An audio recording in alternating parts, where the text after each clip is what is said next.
Dr. Corcoran called the operator. Dad, Dr. Corcoran. I told Allison that Vicky was on her way. That seemed to calm her down a little bit. Thank you very much. Why is this young man allowed in my daughter's room and I'm not? Warden Perkins, am I glad to meet you? I'm Dan Wolick. Your son? Sir?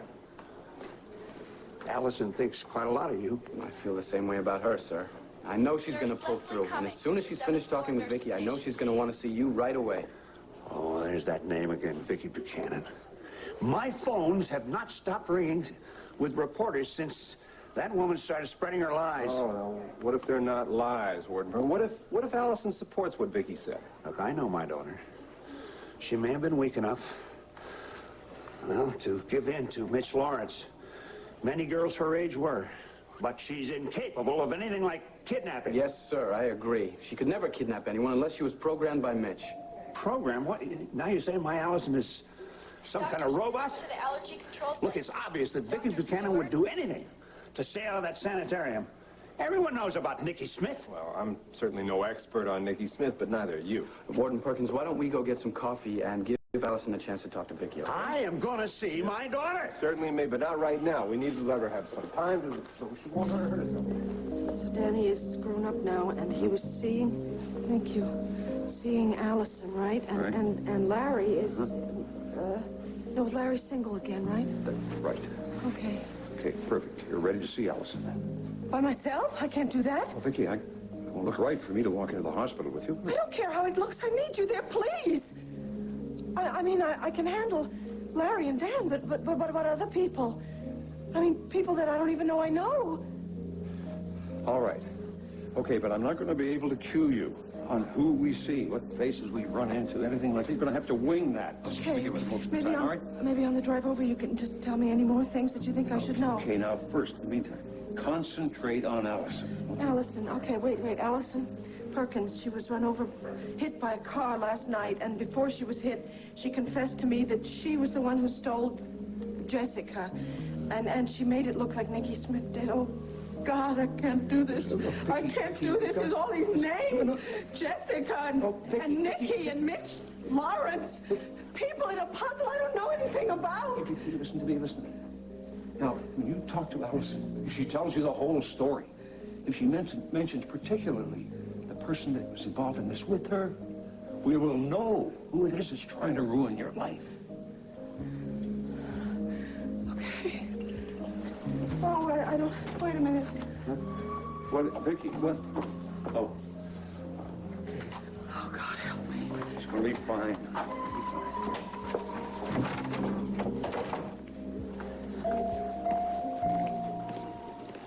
Laura, how's she doing? Still very weak, but stable now that she's waiting for a friend. Dr. Wallach's son? No, Vicky Buchanan. I just hope she gets here soon.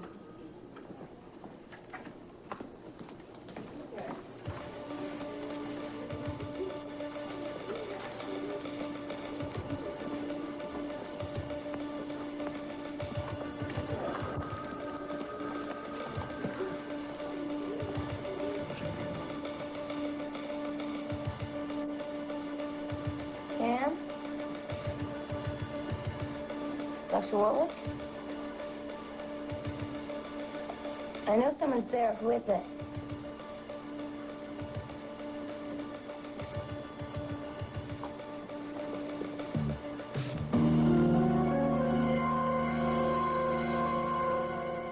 Administrative assistant. Huh. Need fast learning individual for fast growing corporation automotive parts. Ew. No. Oh, here's good. A gal Friday. Yeah, it could be me. Do you want a steady income and a real challenge? Join our growing plumbing plumbing with these nails not on your life. Yeah, I just don't understand why there's no good jobs out there anymore. There's got to be something. Honey, great news. Got the rest of the day off. Tina? Oh, honey, well, that's wonderful news that you have some of the day off, but I still have to find a job for me, you know. Oh? Been thinking about joining the workforce, huh? Well, what's so funny about that? I mean, now that we've given the deed back to Asa, we're not millionaires anymore, right? Well, that's right, but nobody said you ever had to go right to work. But I want to work. Oh, you do? Yeah, I do. And I feel real confident that I'm going to find a job that is going to utilize my best abilities. Oh, well, I don't think they're going to advertise for your best abilities in the classifieds. Oh, and what's that supposed to mean? No, nothing. It's just that you're very, unique. And we don't want to waste your uniqueness on some kind of a boring job when I am making more than enough money for the both of us to get by, right? Cord, honey, do you know how much this means to me? You know, for us to be together like this again. I mean, now that you've forgiven me for keeping the money that you want to get back to Asa and everything. Well, the money's gone, and so is Devil's Claw Island, and as far as I'm concerned, there's nothing but smooth sailing ahead. You expecting company? No. Let's see who it is.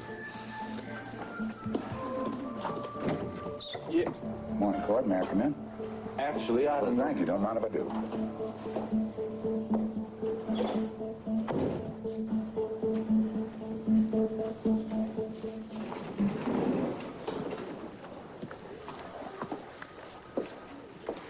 Tom, I don't think I can go through with this. Now, come on, sure you can. I'll be right by your side all the time. What if I say the wrong thing? What if I do the wrong thing? If anybody finds out that I've lost 8 years of my life, Tom, Nobody is going to notice a thing. You play bridge, right?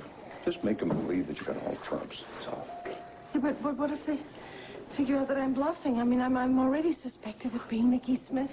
If they find out that I've lost my memory, then they'll think it for sure. Vicky, you've got to risk it. That's all there is to it. You've got to find out what Allison knows.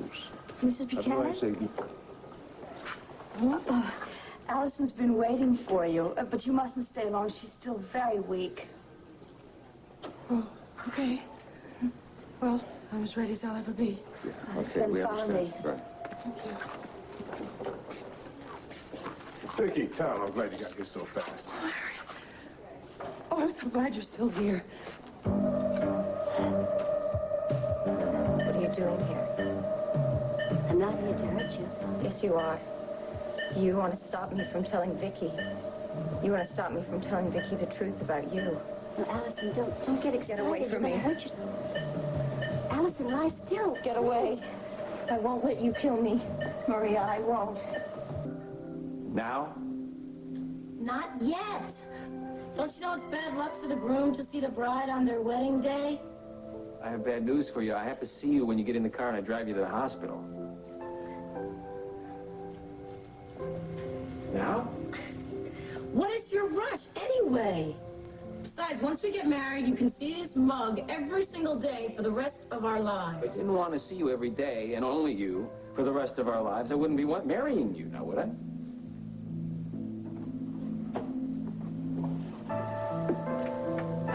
Okay, you can open your eyes now. Wow. I know this isn't a traditional wedding dress, but this isn't a traditional wedding. I mean, how many girls get to take their vows in a hospital room? Connie O'Neill. You are the most beautiful bride that ever was and ever will be. For you. Oh, these are lovely. Thank you. Yeah, well, I thought I'd shower you with flowers in case you were thinking of changing your mind. Hey, you're not getting cold feet on me, are you? Me? Mr. Cool? I'm terrified. Now, you're not thinking of changing your mind, because if you are, you just better not. I was never more sure about anything in my whole life. And you don't mind waiting? I mean, you don't mind, going ahead with the wedding instead of waiting like we planned? Are you kidding? After what happened in this house yesterday, I want this to be as official as you do. Besides, anybody can get married in a church, but a hospital room, now that's original. Yeah, it's original. You know what Larry told me? He said that Pete was so excited to give me away that his recovery will happen faster than they even imagined. And Dee Dee's been there all morning preparing. I think it's made her forget a little bit of last night. Yeah, well, I haven't forgot, even if she has. I mean, when I was standing out there with the policeman, all I could think of was, please, please don't let me lose her. Brad, do you know how lucky we are? Tell me.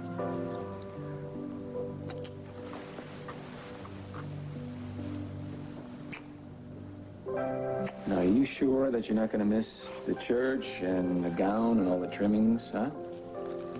You never look back. That's our motto, right, Mr. Vernon? Okay. Hey. One small step forward for marriage, one giant step forward for Brad Vernon and Connie O'Neill.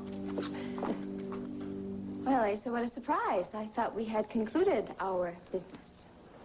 I'm sure you did. You do know all about Devil's Claw, don't you, Asa? Oh, yes. I came over here on more serious business. You have? Listen, Cord, honey, before you hear anything that Asa Cord, says, I want to... I came here to talk about Clint. Clint? What about him? Somebody has got to talk some sense to that man, and Lord knows he's not going to listen to me. That's it? That's all you want to talk about? You want to talk about Clint? Please just let the man talk. Cord, he confides in me. I mean, you know what he's thinking his problems are? Yeah? He tell you what's happening with Vicky? Well, we did have a long talk last night. I figured that. Of course, I had to hear it secondhand, but the point is, we cannot let him do it. Do what? Would somebody tell me what's going on here? Clint has made up his mind to take the boys to Arizona. Asa, the man has got his reasons. I know. He thinks his wife's going to turn into Nikki Smith and steal the children away. But that is a bunch of damn foolishness. Come on, Asa. Now, it's not like Vicky hasn't turned into Nikki Smith just a few times before here. Not this time. And for the life of me, Cord, I cannot believe that he's thinking the worst. Well, I can. I mean, the police have plenty of proof.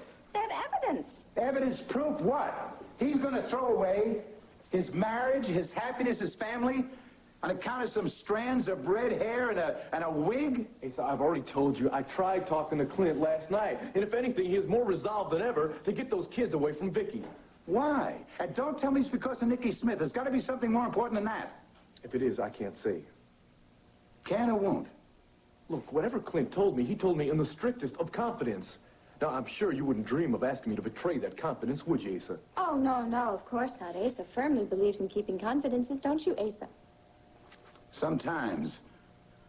But I cannot sit by and watch the finest marriage I know go down the tubes. Asa, believe me, if there was something I could do here, I would do it. Well, me too. I mean, Vicky and I have had our ups and downs, but her happiness means the world to me. If we all feel that way, we've got to come up with a plan. Because if he takes those kids away, there will be no marriage to save. All right, look, I've got an idea here. It's a long shot, but it's better than just throwing in the towel, right? Honey, what are you going to do? Well, it takes too long to explain, Tina. If it works, you'll find out soon enough. Well, is there anything I can do, Cord? Yeah, you can get the hell out of my apartment. See you later, Tina.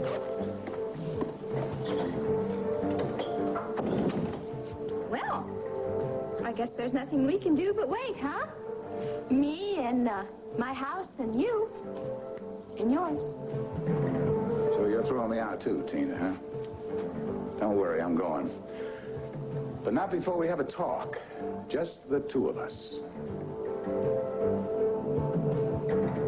Allison, believe me, I am not trying to harm you. Then what are you doing here, Maria? I just need to talk to you. I am your friend, aren't I? No, you're not. You're just here to make me shut up. Look, I know that you're confused and you're frightened, but I just want you to see this from my point of view. You have already told Vicky that you kidnapped the baby. Why do you want to drag me down with you? You're trying to get me to save your neck after what you tried to do to Vicky? Allison, stay calm. Allison, please. I have to talk to the police. I have to tell them what you made me do. What I need to do? Allison, it was Mitch Lawrence who programmed you to steal the baby, not me. You know what I'm talking about. You made me dress up like Nikki Smith to return the baby. You're just trying to take Clint away from Vicky. Allison, nobody is going to believe that. They'll have to believe me. I'll make them believe me. Allison, I have don't to tell Vicky. Please don't. Vicky! Don't. Allison, don't Somebody. do this. You're hurting yourself. Somebody, Please, before please. it's too late. Help Allison, me. please. Larry, it's so good to see you. Well, Vicky.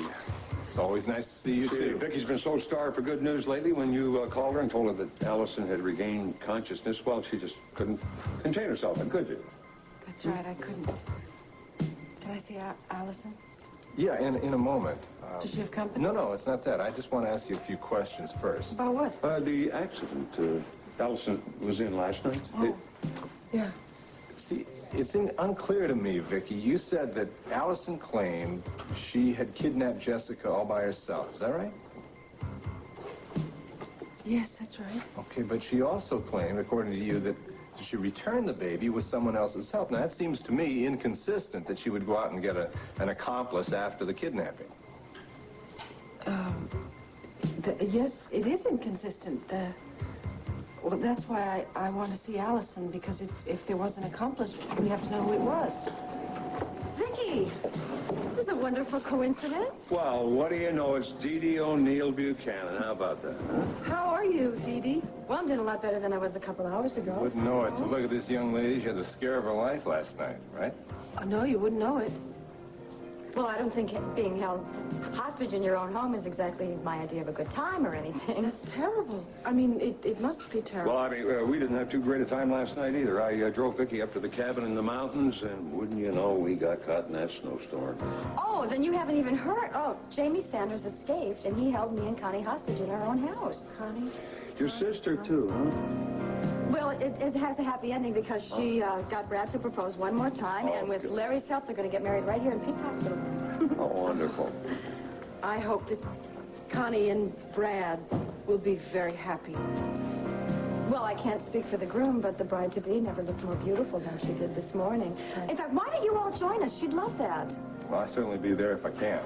Oh, me too, but I have to go and talk to Allison Perkins. Okay, we ought to do that right away. She might tire out. Oh, yes, okay. Vicky, What? I hope to see you at the ceremony. Nice seeing you, Dee. Hey, Dee. Hi. Hi. Where's the rice and the shoot? Man with a license. Quick, before he changes his mind. What's wrong? Yeah, it's supposed to be the happiest day of our lives. Yeah. What is it? Well, I just ran into Vicky. Great. Is she coming to the wedding? Well, your guess is as good as mine. Oh, it's not like Vicky to turn down a wedding invitation. Yeah, you're right. It's not like Vicky at all. Allison, please get back in here. I have to get Don't away. do that, Allison, please. Don't. Allison? Allison, wake up. Allison, please, wake up. Allison. Oh, God, you've got to be all right. I can't be here when they come in.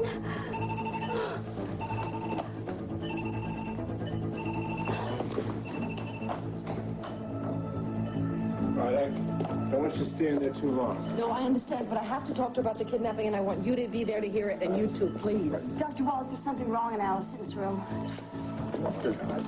Allison, nurse, help me up here. What is it?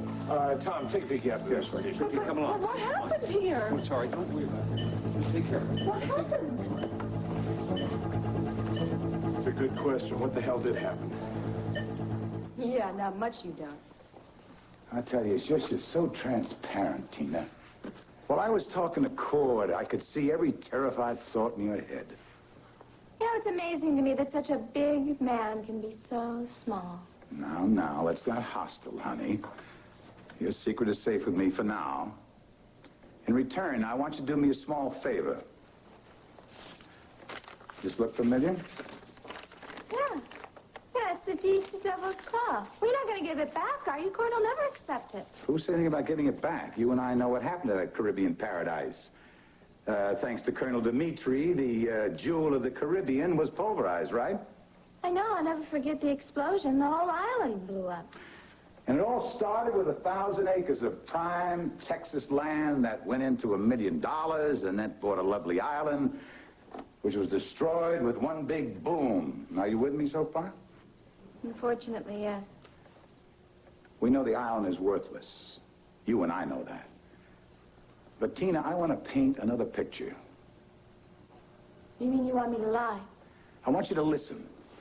No matter who you talk to about your adventures down there, I want you to rave about it. I want you to make Devil's Claw something that's like a heaven here on earth. But the island blew up. Not according to news reports. See, the government didn't want anybody to know what happened down there. The story never got out. Well, how'd you find out then?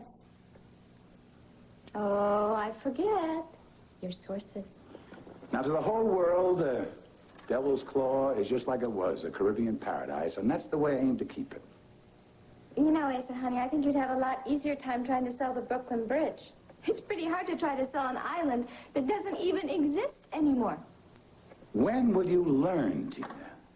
I know what I'm doing, honey, especially when it comes to dealing with Pamela. Pamela? What does she have to do with Devil's Claw? Never mind. Just remember, when she asks you about Devil's Claw, it is Shangri-La. Oh, no, I am not going to lie to my friend. No? Well, if you have to be honest with a soon-to-be ex-wife, you better be just as honest with a soon-to-be ex-husband. Oh, you wouldn't. Oh, what am I talking about? Hey, who am I talking to here? Of course you would. No, you would just love to destroy my marriage just like yours is destroyed. I would feel bad for Cord, but I would do it just the same. Now, what is your answer? What do you think my answer is? Devil's Claw. It is everything you have ever wanted in an island, and more. You're a clever lady. You know what keeps marriages together today, Tina? Lies and more lies. You're right, Father. This is the room.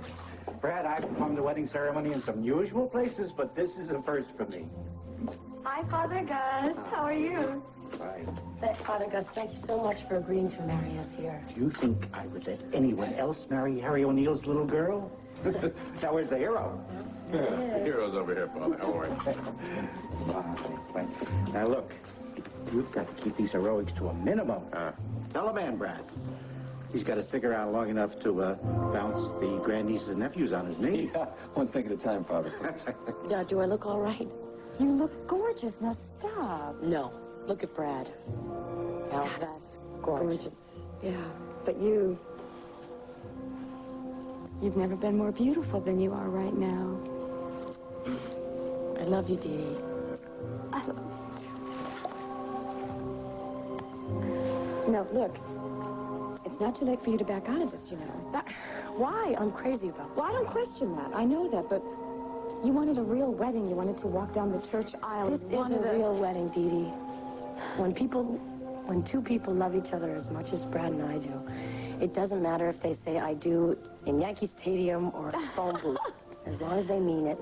And we do. We mean it. If you're ready, Father. Oh, in a moment, Brad. I need a word or two with the matron of honor. Excuse me?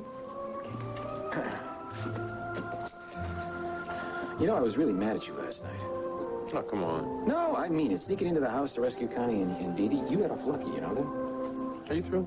No, there's something else. You know what really burns me up is that you thought of it before I did.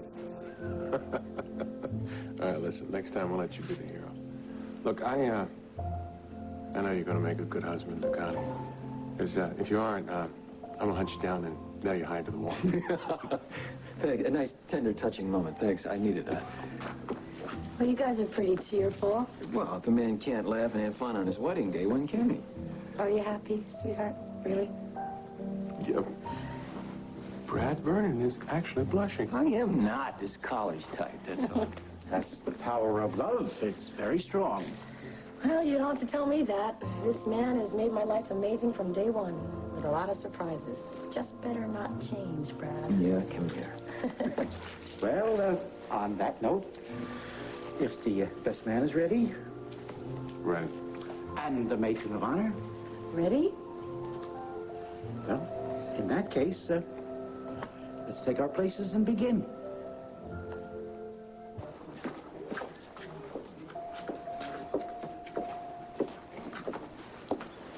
My goodness, that poor girl looked like she was trying to get out of bed. I wonder what happened to her. Oh, we'll have to wait for Larry to get back to find that out. Thank God for Larry.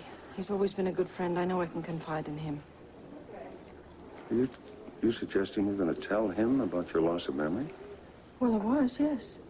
Tommy's always been a very close friend, and he's a doctor. If he can't help me, who can? Oh, sure, but I thought he was one of the people that doubted you, wasn't I don't know. Well, I guess I won't say anything then.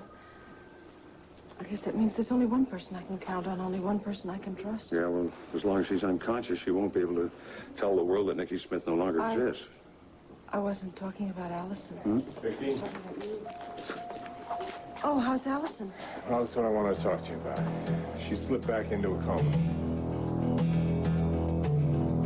This is a temporary state? That's just too early to tell. What happened to her? I can't figure it out, Vicky. The bedclothes were all torn apart. The IV was ripped out of her arm. It was as if she were trying to fight to get out of bed. Fighting what? Fighting who? I don't know. Laura, did Allison Perkins have any visitors today? Well, just her son, Doctor, but that was earlier this morning. What in the world has she been fighting? Oh, Larry, the bottom line is, if she doesn't wake up, she can't back up Vicky. Could I see her anyway? Well, Vicky, she's in a coma. I don't think it's going to do any good. I know. But so much depends on her. I mean, my freedom, my life depend on her, and I don't even know... I would like to see her. Fine. Vicky, there you are. I've been looking all over town for you. Well, you have? found her, Cord. There she is. Yeah, thanks, Tom. I can see that. Could I see her, please, Larry? Yeah, let me just check. Be right back. Thanks. Look, Vicky, I just assumed that you'd be here checking up on Allison. Now, listen, please. I don't want to complicate things any more than they already are. Well, what is it we can do for you? Well, if it's all the same to you, Tom, I would like to talk to Vicky in private, if you don't mind. Oh, but, Cord, you've known Tom longer than you have me. Yeah, I thought I did. Well, it's all right. I mean, you can say anything you want in front of Tom. We don't have secrets. Oh, is that a fact? Oh, listen, Cord, why don't you just get whatever it is off your chest, okay? Huh? Well, all right, seeing as how Tom is such a close family friend and everything. Here it is, Vicky. Now, I don't like to butt into people's business. I never have, and I hope you understand that. Sure, I understand that. Well, this is something I just can't keep quiet about. See, Clint is much more than my natural father. He's a man that I've come to respect and care a great deal about. I know, and well, I'm sure he feels the same way about you. All right, well, here's my question. How do you feel about him? How? Vicky, please, I am asking you here, not Tom. How? Well, what do you expect? I mean, he's my husband, isn't he? What more can I say? To me, not much. But I think there's a hell of a lot more you can say to Clint. Oh, Vicky, that man is being torn 12 ways to Tuesday right now. He wants nothing more than to keep his family and his marriage completely intact.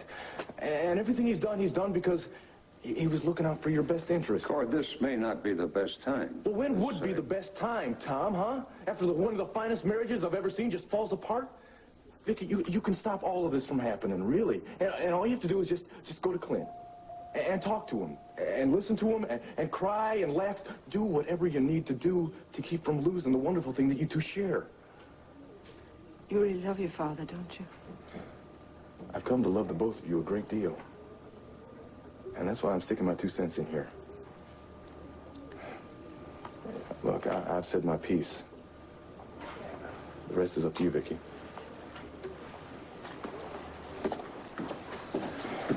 He's quite a headstrong young man, but I must say, I still respect him in spite of the way he feels about me. I feel like my head is spinning. I'm in some sort of a strange funhouse, and everywhere I go, it's something weird and new. You handle yourself very well with Cord there. What do I do? What do I do about what he wants me to do? How do I go ask for a reconciliation with a man I don't even know? Well, you can't put off seeing Clint forever. I know, but I can't go see him alone, Tom. I can't do that. Vicky, I'm afraid you're going to have to. I can't. If I say something wrong, he will know immediately that there's something wrong with me. Well, look, it would be all right with me, do you understand? But if I go with you, it's just going to mean another fight. As soon as you wouldn't even be able to open your mouth, then you know what happened last time Clint and I were in the same room. We should all just go back to the cabin and have another fight. Maybe my memory will come back. You're going to be fine as long as you have that sense of humor. It's bad enough to lose my memory. If I lost my sense of humor, I'd be left with nothing at all. Except you. Oh, I'm sorry. Well, I'm not. I am. I know it is not fair of me to lean on you like this. It's just that every time I look at you, I think I'm back with my... Vicky? All right, Allison is comatose, but if you'd like to see her, I guess it'd be all right. Thank you. Will you wait for me? What do you think?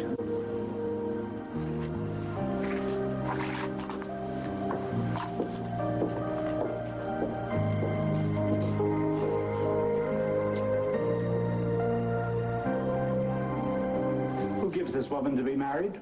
I do.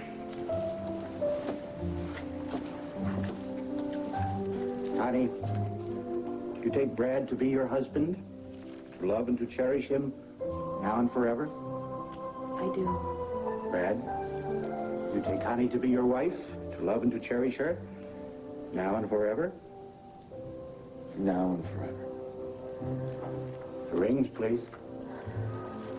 The rings. Oh, I'm the best man today. I haven't had so much fun since the 60s when I married 100 flower children in Lambview Park. And most of them are still married, I'll have you know. When I marry them, they stay married. It means that, Brad. It's too late now.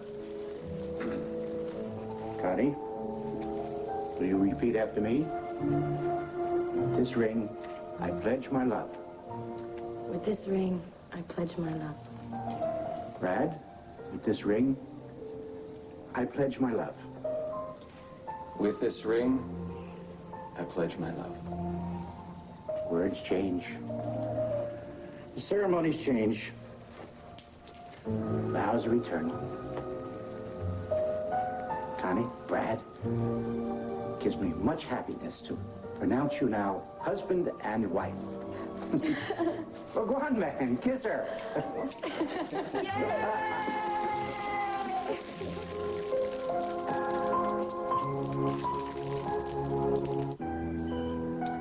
Well, what a pair we are, eh? I can't remember anything, and you can't open your eyes. Allison. Look, Allison, one of us has to remember. One of us has to be able to prove that Nicky Smith doesn't exist. One of us has to be able to prove that Mitch Lawrence programmed you to steal my baby. Please, Allison. Please, wake up. And tell them that you stole Jessica, and tell them who helped you to return her. Allison, I am so terrified. I cannot pretend to remember faces that I don't know, or to know people that I don't know, or to love a husband that I don't love. But you could help me, because I really do want to be myself again. Allison, please come back and tell us what happened. And then we can both lead new lives. We could help each other then. But you have to wake up, Allison. You have to wake up. Who are you? Mr. Buchanan, I lied to your butler and told him you were expecting me. My name is Kate Sanders, and I have to talk to you. It's important. Kate Sanders. Oh, you're the young lady that helped Cole with his troubles in the Caribbean. Sit down. Sit down. Let me get you a drink. Oh, I tell you, it's a real pleasure to meet you, young lady. What would you like? Club soda will be fine, Kate. Oh, just coming right up. And now, what can I do for you? Well, as I understand it, court has signed over the deed to Devil's Claw Island, and it's yours now. Isn't that right? My, good news does travel fast. Well, Mr. Buchanan, I'm here because I want that island. And every time I close my eyes, I see the headlights and then the car swerving, and then... Allison, I keep asking myself why I didn't scream. I mean, if I had, she would have heard me and jumped out of the way. Maybe. Maybe. How is she, Larry? She's gone into a deep coma. Oh, no. And the thing was, a little while ago, she was fine. And she was responsive. I checked her blood pressure was steady. Her respiration was normal. Well, was she able to talk? Yes. She asked to see Vicky. So I called her. Vicky came down here, but by the time she got here, Allison was in a coma. If the police or Vicky had talked to her sooner, we might very well know who the accomplice was.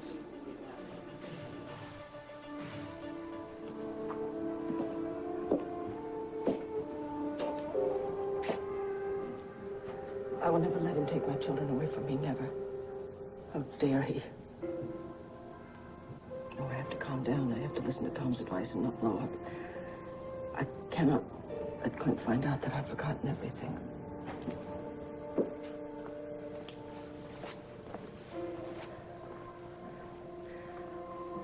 I'll just say to him very simply, look, Clint, I know you have doubts about me, but they're my children, too, and I need them.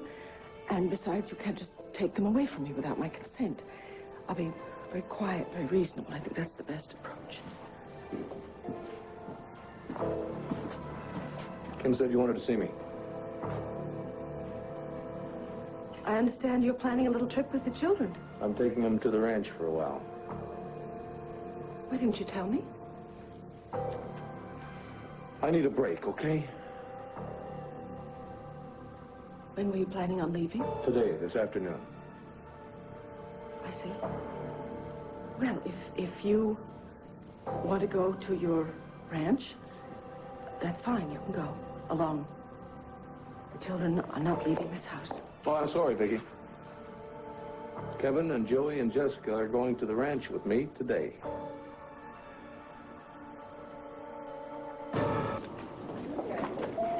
Larry, do most people with injuries like Allison slip in and out of consciousness like this? That's not unusual with a head injury. And you see, with Allison, the coma is very serious. I mean, she has what we call an unarousable unresponsiveness. Also, there's some basic primitive avoidance responses which are absent. She could very well never come out of it. Do you know why she slipped back like this? There's guesswork right now. You see, when I went in there to see her, her face was was panicked. The bedclothes were strewn about. It was like she was trying to fight her way out of bed. Well, did the nurses see anybody, hear anything? No, they don't know anything more than we do. See, this is an open ward. Anyone could have gone in that room. Could we discuss this quietly and reasonably, please? I mean, you never even asked my consent. You never consulted me. How was I going to consult you? How the hell was I going to consult you when you were holed up in that mountain cabin with Tom Dennison? I was not holed up. There was a snowstorm. We were waiting for the plows, and that has nothing to do with it. You cannot simply take my children away from me.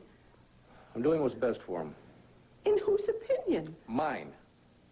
And if you would consult with a psychiatrist, I think you'd find that the psychiatrist would back me up. You would like that, wouldn't you? Vicki, open your eyes. Open your eyes. Kevin is having nightmares. Joey is back to sucking his thumb. They're suffering, Vicki. They have to get away. I'm suffering, too.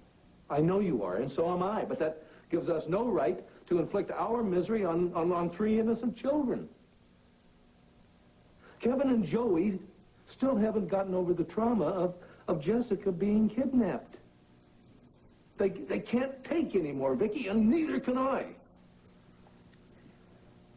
The children are suffering because you and I cannot settle our differences. And I will take my full 50% share of the blame for that. But running away is not the answer. It's the best answer I could come up with right now. For you, fine. You go ahead. Go to Arizona, and you can stay just as long as you like. The children will be perfectly safe right here with me. I wish I could say I believed that. I'm sorry to say I can't. But surely we must be able to reach a compromise of some... None that I can see. The kids have got to get away from this turmoil. And I need time and a clear head to digest your new relationship. What new relationship? What are you talking about? I am talking about Tom Dennison, the man you're having an affair with.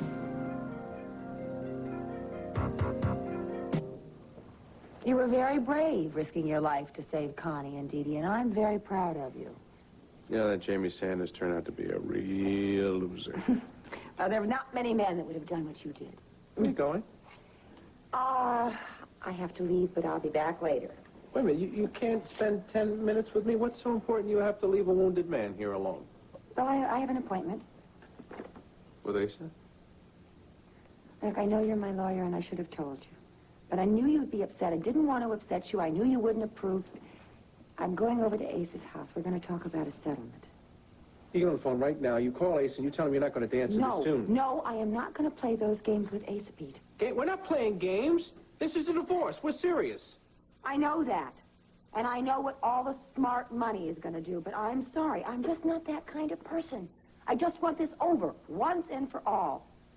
Come on, don't look at me like I'm some kind of a lamb on my way to the slaughter. I know Asa and his shenanigans. I'm not going to fall into any traps. Asa is a master manipulator. You can't believe a word he says. I think I know him as well as anybody. Wonderful, wonderful. You're going to drive me nuts. I can't get out of this bed. I can't. You won't listen to me. I'm going to be fine. Now, don't worry. All right, now listen to me. I can't stop you.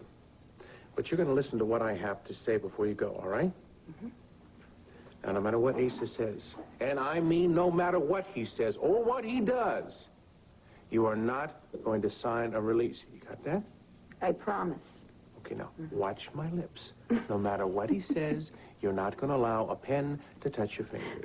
I give you my word. Even if he throws a settlement at him, I will not sign anything till I talk to you. Cross my heart. Good.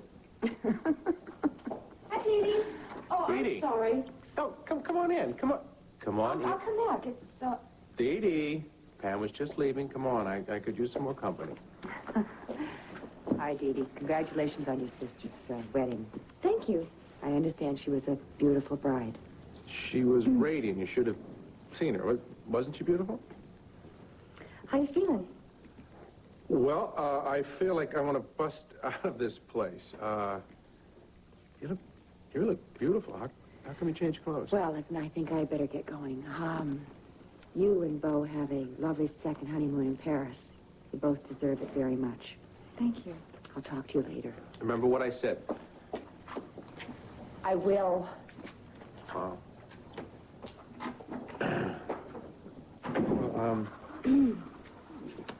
gee, you look like maybe you have something to say to me?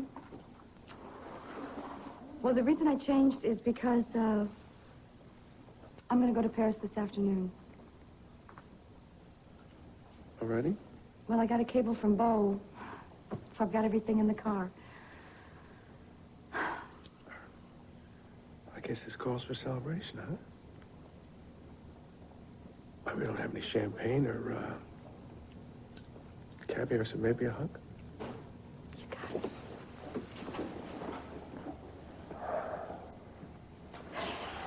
I'm sure gonna miss you. I'll miss you, too. How long's the flight to Paris? It's, 7 hours, and, I get there early tomorrow morning, and Beau will pick me up at the airport. There's a little sadness flying around this room, you know. Well, I feel terrible. You're in the hospital, and I'm leaving you here all by yourself. Well, I'm a big guy. Aren't you used to a big family by now? Aren't you going to miss us, Joy's in Vienna? Connie's going off on her honeymoon. I don't know when she's coming back. I'm going off. You're going to be with your husband, which is where you're supposed to go. I love him so much. I decided that wherever he goes, that's where I'm going to go from now on. Good. I just hope that big lug knows how lucky he is. Me too. I just feel so bad that I'm going to leave you all alone in that big empty house. Who knows? Maybe it won't be empty that long, huh?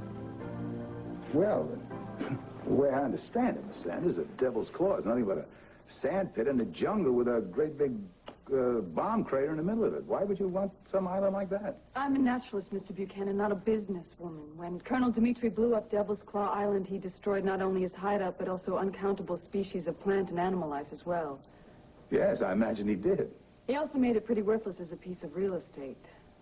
Well, you still have not answered my question. I want to establish a wildlife sanctuary. The jungle recedes itself quite rapidly in that climate, and I think within a few years, Devil's Claw Island could be a refuge for the Caribbean's endangered species. What is your proposal? Well, you're a philanthropist. I believe in the last year alone, you've donated over $2 million to charitable organizations and nonprofit funds. So? Well, I'd like you to donate Devil's Claw to my organization, Earth Peace, so that we can turn it into the natural sanctuary so desperately needed in that region. Well, it's not. You know, I generally don't give something for nothing. I mean, reputation notwithstanding. I didn't reach where I am by doing that. I realize the new tax codes have gotten quite difficult, so we're willing to make a token offer. Even if I could give it to you, honey, I promised to somebody else, and who's real eager to have it. Who? Well, wait till it's signed. I'd rather not say till it's signed. Well, I just hope you'll consider what I've said before you make your decision. Oh, sure. I've got your folder here, and I promise I'll give it a good look, all right? Yeah, I guess it'll have to be. Oh, excuse me, Miss Sanders, before you go, I'd like to talk to you about something. My grandson, Cord. You two must have had some adventure down there, right? It was pretty unforgettable. So you could say you're like close friends. Or what I mean, surviving danger like that, you must have become real close. We're friends. You talk to each other? We communicate very well, yes. Well, I wonder if you could do me a favor and communicate something to him from me. You see, the boy is, he is real mad at me because I gave his grandma some money to take his mother out of the county so the boy could be born discreet, if you know what I mean. Now, you can say it's a mistake, bad judgment, call it what the hell you want, but it's over. And I'm proud to claim Cord. And the fight now is not between him, it's between his father and me. And I'd like to, become part of Cord's life. I could use your help. What do you say, Miss Sanders? Could you kind of help me win back Cord's respect? An affair with Tom Dennison? That's right. You heard me. He said that's why you hit him. You're damn straight I hit him. What'd you think I was going to do, hand him a bouquet of flowers? It's so obvious to me that you know absolutely nothing about me. I am not the kind of a woman who would cheat on her husband. I used to think so at one time, but not anymore. Not after that eyeful I got up at the cabin.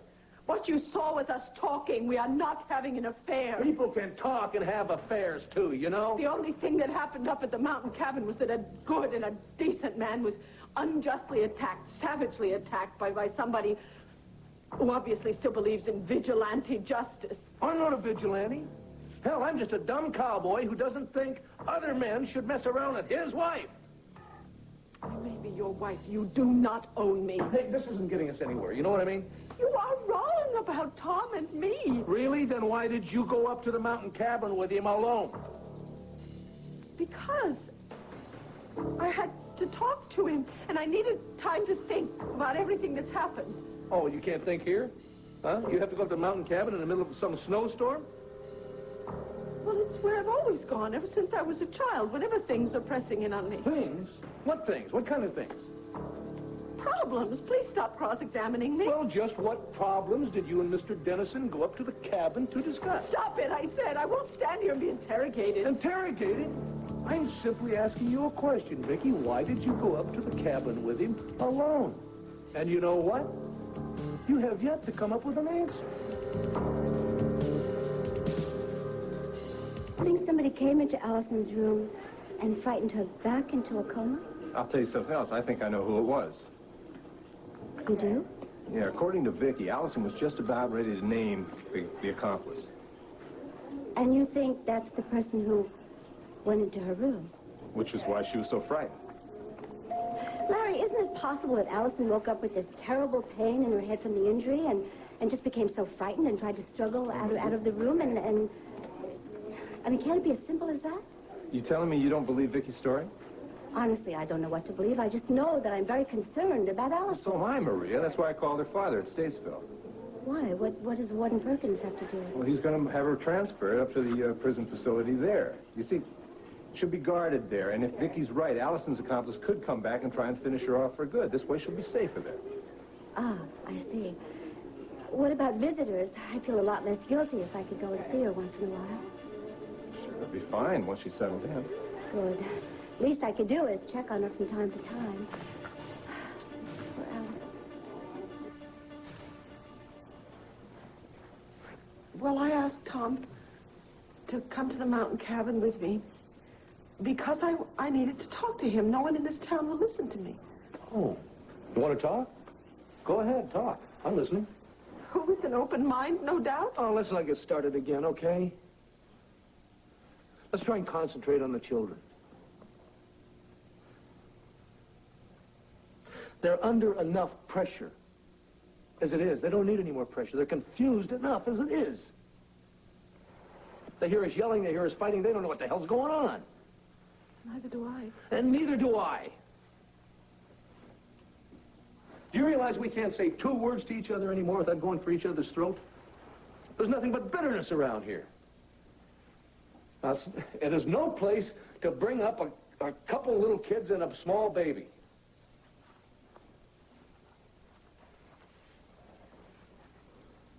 Vacation at the ranch is the best thing for them.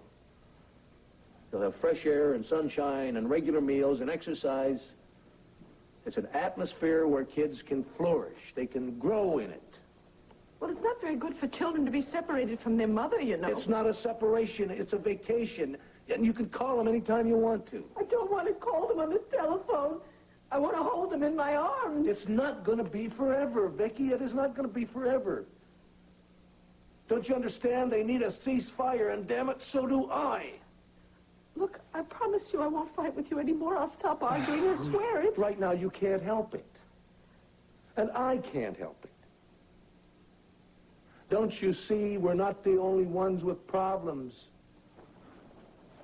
Vicky, Kevin, and Joey went through their own private hell when Jessica was kidnapped. They have open wounds that need healing up. Some time at the ranch will do that for them. Do they want to go? They're looking forward to it. They'll miss you, but yes, they want to go. It's the only solution I could come up with.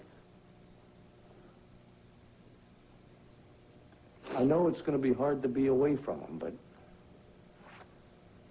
Vicky, we all need some time and space to clear our heads and let the hurt and the anger dissipate and examine our priorities. Priorities. You haven't listened to a word I said. I know my priorities. I'm a mother, and I want what's best for the children. Yes, the children come first, and that is why I am taking them away. No, you are not taking them away. Kevin and Joey and Jessica are staying right here. Damn it to hell, Vicky. There's no point in talking to you.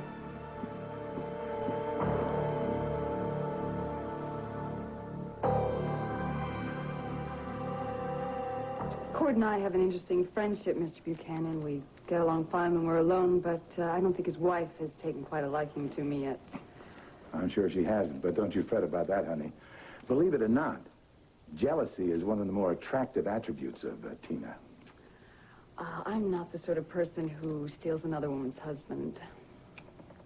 That's a shame, Miss Sanders. I beg your pardon? Well, honey, Cord's grown into a fine young man, and I would do anything to take him away from that bloodthirsty viper, Tina Lord. I have a feeling you think I'm a possible replacement for Tina.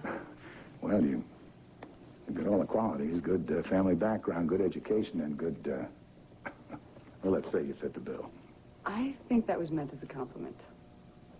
I am a straight shooter, Miss Sanders. And if this friendship could develop into something more meaningful, I mean, in my mind, you and Cord are just a perfect match. If nothing else, Mr. Buchanan, you certainly are refreshing. Oh, wait a minute. Tell me the truth. Do you think I'm an ogre? We just met. No, don't analyze. Just give me your gut reaction. No, I don't think you're an ogre. All right, then. Put in a good word for Cord with me and tell him I would like to be a friend. Well, I can't promise you anything, but if the moment seems right, I'll do what I can. That's all I ask. Hey. Oh, Pam, I'd like you to meet a friend of mine. Kate Sanders, this is Pam Buchanan. Hi. How do you do? Nice to meet you. I have to run, if you'll excuse me. Oh, I'm going to thank you for all your help, and if you're in the neighborhood again, be sure and stop in. Thanks. And make sure you look at my proposal. Yes. Bye. Now, who is she? Nothing important. Sit down. I appreciate you coming over to see me. Well, I heard you were ready to talk. Well, time has come for you and me to make a settlement, and I tell you something, I have just found the perfect solution. Sorry, Miss Vicky. I don't know where she went. Come on in. Well, do you have any messages for your little brother? Yeah. Tell him to enjoy Paris, kick up his heels, have a good time. I can do that. Tell him I love him, and I wish he was here. I could sure use him to cancel that. Forget I said it. I should have kept my mouth shut. It wasn't for... Sit down. wasn't fair to you, and it's not fair to my little brother. Now, look, if we have to come back here, he'll understand that. Well, I wouldn't. I wouldn't. You just tell him that the family's doing swell and everything is just peachy keen. I can't lie to him. Yes, you can. Besides, it's not really a lie. By the time you and Bo get back, everything could be resolved. I hope. So do I. I know you do. And thank you. So how's Vicky doing? Has there been any change? About a soda. Clint, I'm worried about her. She needs help, Dee Dee. I'm the first to admit it. You take very good care of her, okay? And you do everything in your power to hold this marriage together. I'm doing the best I can with what I got. I know you are. Sometimes it just takes a lot of hard work to keep a marriage together, you know?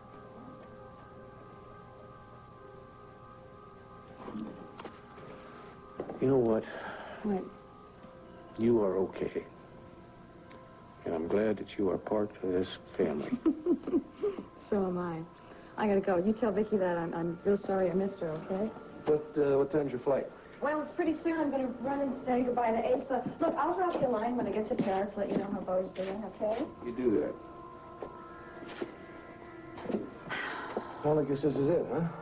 Guess so. Adios. I mean, bon voyage.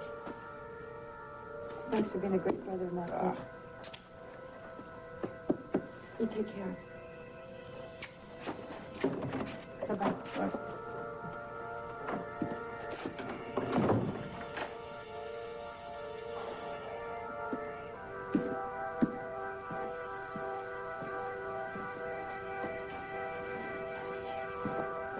He doesn't care how I feel. He's taking the children whether I like it or not. Vicky, I'm sorry.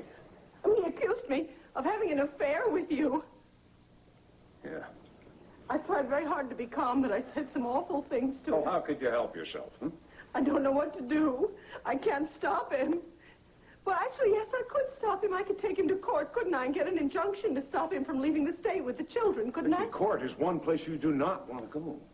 Why? Oh, why? Because I've been booked on suspicion of kidnapping? I mean, that's so ridiculous. They can never prove it. Who ever heard of a mother kidnapping her own baby? Vicky, forget about court, please. Why? Oh, you think that I would lose a custody suit because Clint has threatened Dad, hasn't he? Do you know what I think? I think you should just cool it for a while, huh? Until the dust clears before you fight another battle. And just accept his decision. Look, Clint is a very loving father. He'll take good care of the children. What about me? My life is empty without them. No, your life is not empty. Vicky, I know you're hurting now. You've lost 8 years, but you need time to catch up on the past and think about your future.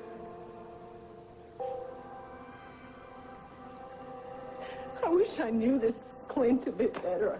Maybe I could trust him. Well, you can. Look, he's a very loving father.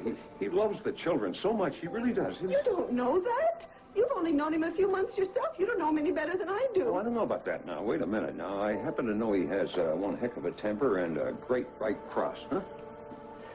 Vicky, I'd bet my life on it. Those children are safe with him. I would like to believe you, but But what? What are you afraid of? Tell me. what if he takes them away and never comes back? Okay, check his temperature every 2 hours. If there's any change, let me know.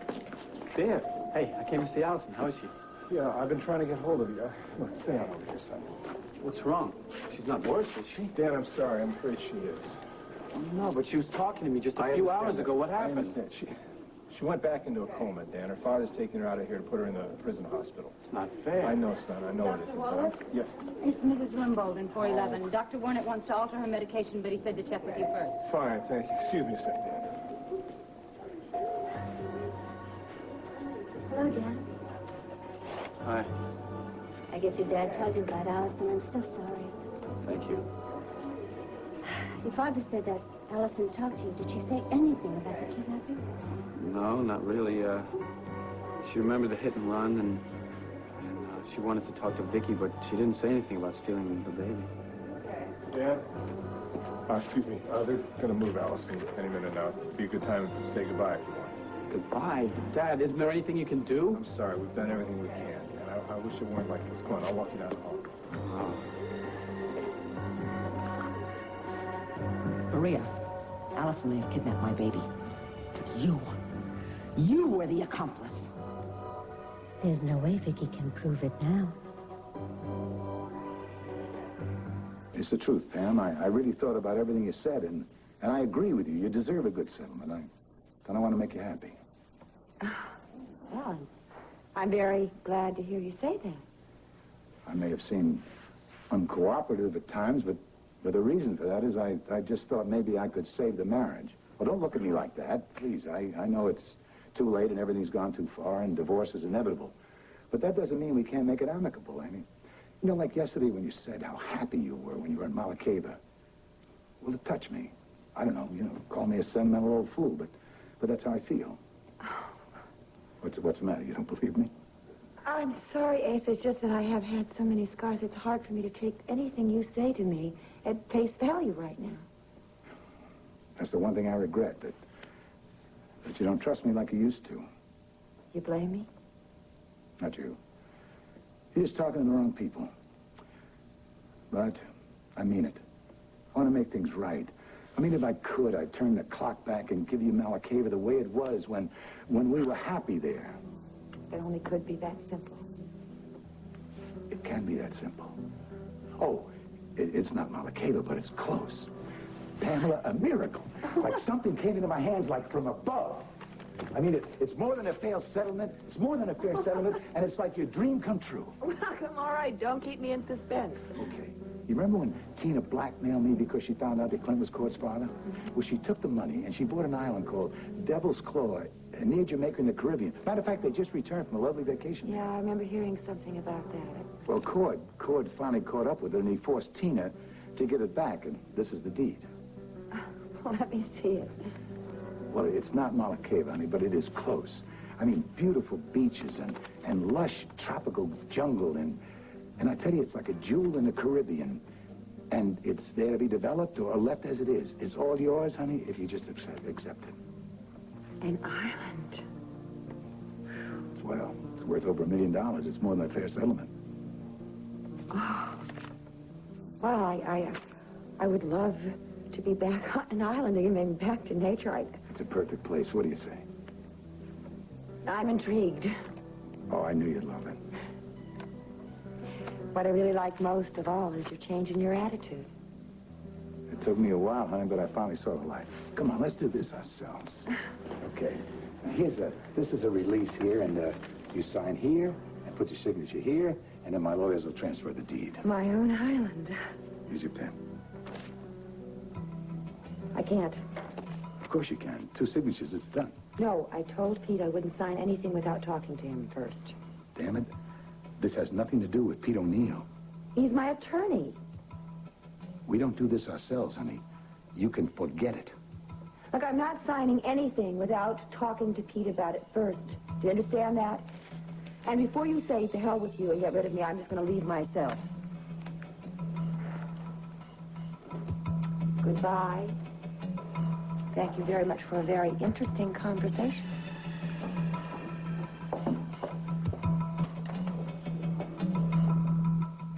I'm frightened, Tom. I'm frightened that I will never see my children again. Vicky, look at the positive side of this, huh? Now, you need time to rediscover yourself and find out, what all the things that happened since Joe died. I wish it were still 1978. I wish Joe were still alive, because we were happy before this Clint came along and changed everything. Vicky, that kind of wishing is no good at all. I can't Really? help it. Being here with you, you're so like Joe. It's as if my old wish had come true.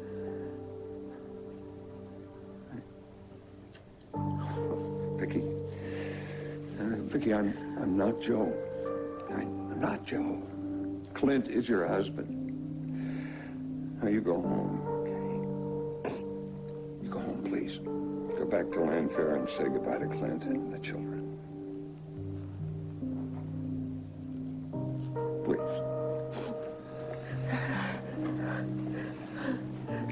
Take care of Vicky, huh? And remember, this is 1986. It's not 8 years ago. Okay? And be careful you don't slip on any of the facts. Can you do that? I have to. If Clint finds out the truth, he will take my children away for good.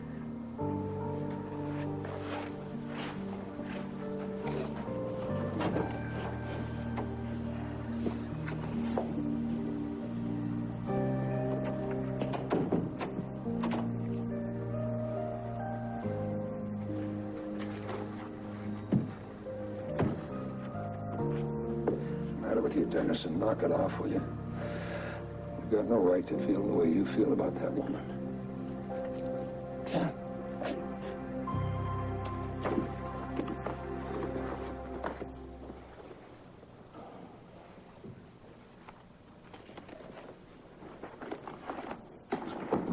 The boys are packed and ready to go, so Kim's upstairs dressing Jessica and getting her things together. Oh, great, Hearn. Then we're all set. Here you go. Very good, sir. Well, you outlaws ready to hit the trail? Sure. Huh? Does Kim have all your favorite clothes packed and your teddy bears and all that stuff? We helped her pack too, Dad. Well, good for you. Can't wait to see Diamond and her fall. Yeah. The pony's mine, right, Dad? You're right. You're right. You should see how jealous my friends are. Why? Because you're getting an early Christmas vacation? Huh? Where's Mommy? So, anyway, looking forward to saddling up? When's Mommy coming back? Come here a minute, guys.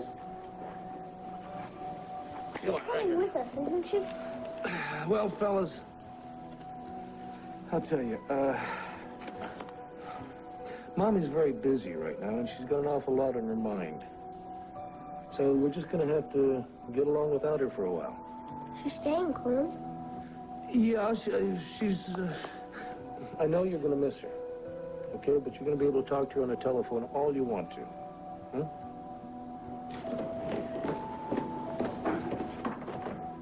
Where is she? Heron? Yes, sir. Let's go. Did Mrs. Buchanan say where she was going? I believe she went down to the carriage house. I see. Pack the car, will you, Heron? We'll be leaving right away. Daddy? You fellas go along. You can help Heron pack the car. We can't go without saying goodbye to Mommy. When you get off that plane, you give that son of mine a big kiss for me and tell him to thank his lucky stars he got a wife like you. I'll do that. Asa, how's Pam doing? That subject is not open for discussion. I mean, haven't you guys worked things out yet or anything? Dee Dee, I said it's off limits. All right. So we don't want to argue with you today? One more piece of advice. Before you get on that plane, forget all our troubles here in Landview. Forget about Landview. And don't tell Bo what's going on here. I just want you to have a good time and go to the Follies, do the can-can, or stroll down the Champs-Élysées.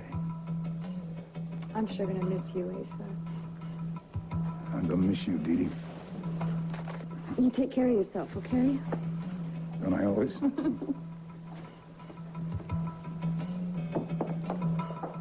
What I can't get over is how nice he sounded. I almost sounded sincere. Leopards never change their spot. No, I mean, he got angry when I didn't sign the release, but before that, Pete, he was sincere. I wonder what his angle is. He wants me to be happy. Happy. This is the man who wouldn't settle for less than a pittance, and now he wants to give you $1 million island? It is not the money, it's the idea. He wants to make up for the past by giving it back to me, and I think that's very sweet. It reminds me of the way Asa used to be when I first met him. You're not going to sign a release, are you? Of course I'm not going to sign a release. What do you think? I've gone around the bend? Well, I don't know. I'm beginning to think that way, maybe. I'm not going to sign until I talk to Tina. I mean, she was on Devil's Claw recently. She'll know what it's like. Probably a pile of rocks in the middle of nowhere. No, a jewel of the Caribbean, that's what Asa called it. And you believe that man? Yes. reason why he wouldn't be honest? He doesn't begin to know the meaning of that word. Just wait until you get the truth from Tina, then you'll find out exactly how honest Asa is. Hidden between the rising sun and the New World is Devil's Claw Island, so named for the pirate Grenadier Champlain. A cutthroat and looter, his vessel, the Beelzebub, is said to have brought endless cargoes of treasure to the unassuming little isle. Champlain, his ship and crew were all lost at sea in 1762, but his treasures were never found. Perhaps they are still on Devil's Claw. Hold still. Where the devil is that pacifier? Ah, there we go. The luggage is all in the car, sir, and Kim is waiting outside. Oh, good, good. Okay, guys, mount up.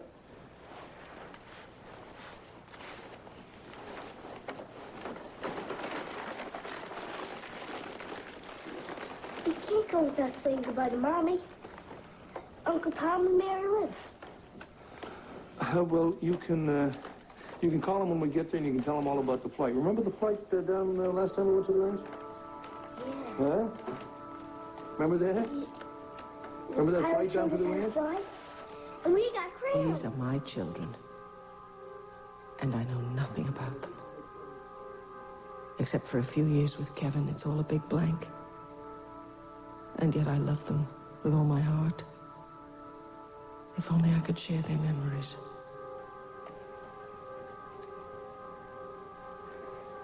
Mommy! Hi, sweetheart. Let me look at you two. Oh, wow, you look so handsome. You are coming. There's a little problem, and I can't. I just can't come this time, okay? Hold on.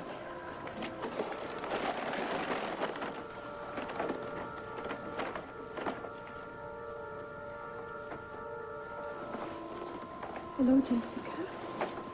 She has a new dress.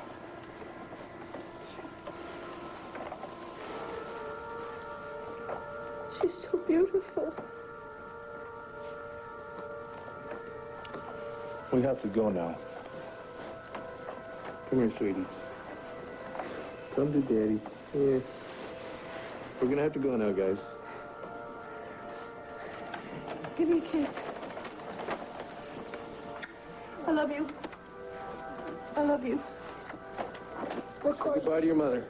We'll call you every day at the ranch. I'll be waiting.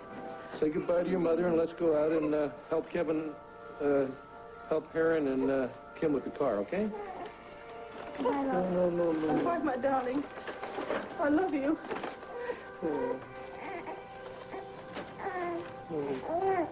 The least you could have done was wait till I got back to see if I changed my mind.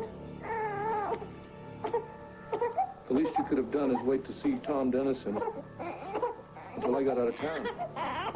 Here. Let's go, guys. Open the door. Let's go.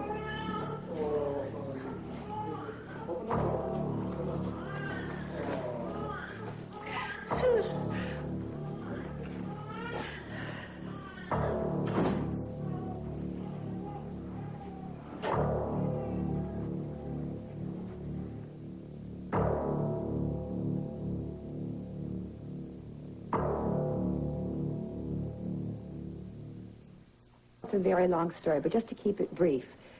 I know that you bought Devil's Claw Island, and then Cord made you give the deed back to Asa. Not exactly one of my finer moments. He was furious with me, but he forgave me and everything's okay now. Well, good. Guess what?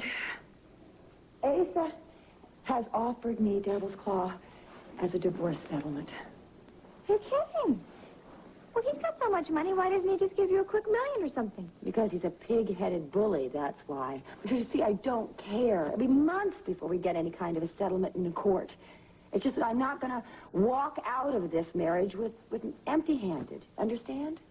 Oh, sure I do. I mean, that's exactly why I bought that little island in the first place. Anyway, it seems Asa's come to his senses. Yes, he's a little guilty, a little nostalgic. The question is, Tina, is Devil's Claw, the tropical paradise that Asa promises. You know what? I have pictures. You know, Cord went absolutely nuts with his camera, just taking all these pictures and everything, so you can see Devil's Claw from just every possible angle. Great. Tina, these are mostly pictures of you, in bikini and otherwise. Well, you can hardly blame Cord, can you, for taking pictures of my body instead of the beach? There's a lot of scenery pictures there, too, yeah. Oh, yes. Yeah, a whole lot of scenery. Oh, Tina, look at the waterfall. It's beautiful.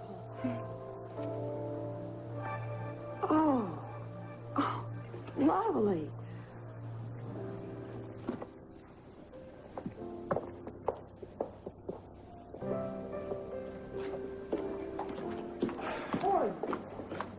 Well, if it isn't my favorite environmentalist. Yeah? And how many do you know? Well, see, there's you, there's this little short fat guy. Uh-huh. Doesn't make any difference. You're still my favorite. How you doing? Oh, hey, wait a minute. I remember hearing about your brother Jamie. He's been all over the banner for the past few days. Yeah, it's pretty horrible. My mom and dad are a wreck, and I don't know what I am. Look, I'm real sorry to hear about that. You got a minute? Sit down. Boy, Kate, you must be going through living hell right now. Well, right now I just feel really guilty for not paying much attention to Jamie. I mean, nobody saw the emotional depth of his problems, and it kind of makes you wonder, you know, did any of us want to? Yeah. Yeah, I guess I can understand that. I bet he's got a tough road ahead of him. Yeah, sure does. Thank God my father got him to give up when he did. Yeah. Kate, listen. If there's anything I can do, please, you just give me a call, right? I tell you, when things are tough for me, I just need to throw myself into something, keep busy, you know, keep my mind off my troubles. Well, to tell you the truth, that's exactly what I'm doing, and that's kind of why I was waiting for you here. I went to see your grandfather this afternoon. Oh, whoa, please, do not refer to that old rattlesnake as my grandfather. Cord, I'm sorry. I heard what happened. Look, I've got a lot of names for that old coot, but grandfather's not one of them. Let's just call him Asa Buchanan, all right? Okay. Look, I went to see Asa Buchanan this afternoon about donating Devil's Claw to Earth Peace, and then I went to the library to do some research on Devil's Claw and some other islands that I was hoping to preserve. And guess what I discovered? Please, don't tell me. Another terrorist plot? There's pirate treasure buried on Devil's Claw. Obviously, Colonel Dimitri didn't know about this, or he'd still be there, and he certainly wouldn't have bombed the island. Yeah, certainly. So what? So, buried treasure is under the heading of Finders Keepers. Yeah, I guess it is. What do you plan to do? Go back there with a couple of your Earth Peace people and see what you can dig up? No, I want you to go back there with me and just work with them. And with you, I think it'd be an adventure. And, I don't know, it'd give you time to clear your head and... What do you say? Oh, man. I was so sure I was going to be late, and there you were pulling up at the same time I did. Good timing, huh? Okay, what? Oh, there's my son.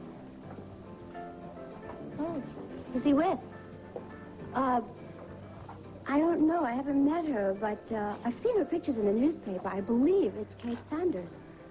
Oh, yeah, Jamie Sanders' sister. Huh. Well, do you want to say hello? No. They look like they're in deep conversation. Besides, I see Cord all the time. After all, we do live in the same hotel. Why don't we just sit right over here and, it's a bit early for dinner anyway. Yeah. You know, I'm really glad you called to get together, Maria. Well, you know, your dad is so busy, and I always think it's nice to have an adult around so you can talk once in a while, don't you? Now, any boyfriends? Any boyfriend problems? Wish I could say yes to the first question, then I wouldn't care about the second. Oh. But maybe I'm not too open to a relationship, seeing what a mess they can become. Oh, are you referring to Clinton and Vicky's current problem? You don't even know the latest, Maria. It is so awful. Clint packed up the kids and took them to his ranch in Arizona, whether Vicky liked it or not. Oh, have they already left? Yeah, about an hour or so ago.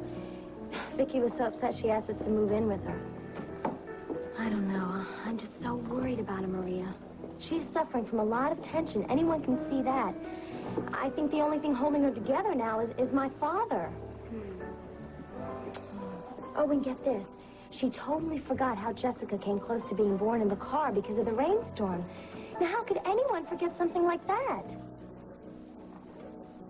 Two major events Vicky seems to have forgotten. So, I don't know. I'm getting scared about what might happen. I know. I just wish there was something I could do for her. Well, maybe tomorrow. Oh, Mary Lynn, my goodness, talk about forgetting. I'm supposed to meet a real estate agent at 5 o'clock. He's bringing me pictures to show me these houses that I might be interested in. Oh, so I guess we better put up there, huh? Can you forgive me? Oh, don't be silly. It's no problem. Gosh, I'm sorry. I'll see you tomorrow, okay? Okay. Bye.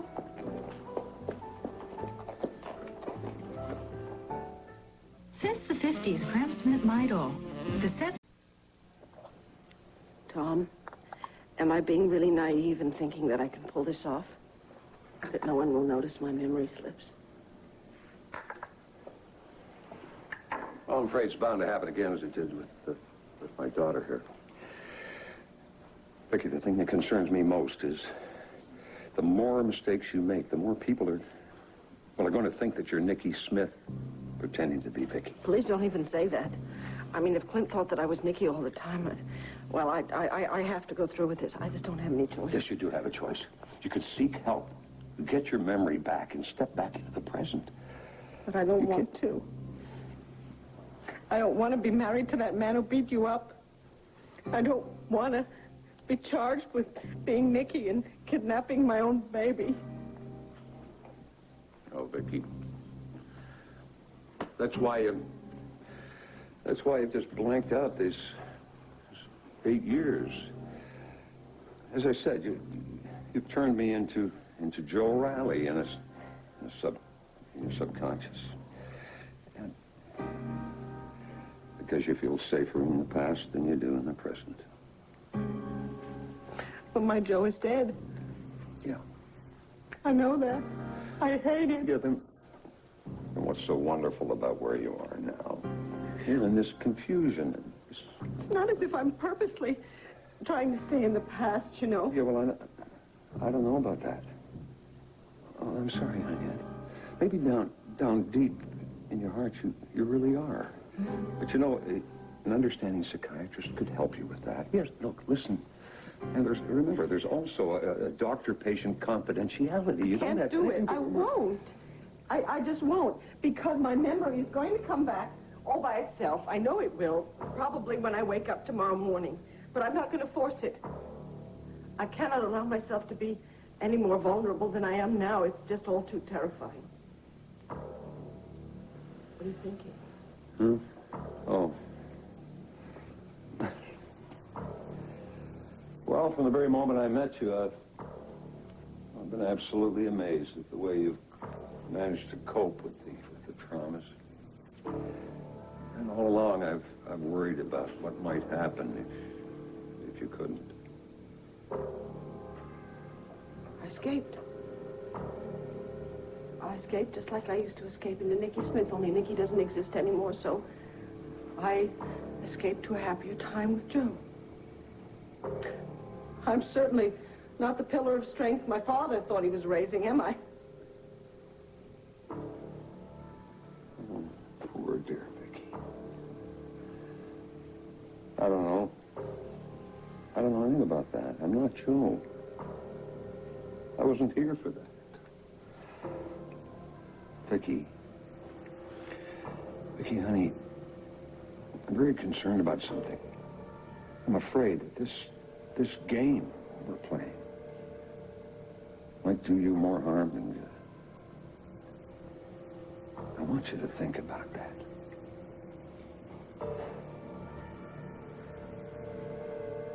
Look, Kate, this all sounds well and good, but I really have no desire to go back to the Caribbean on any kind of expedition right now.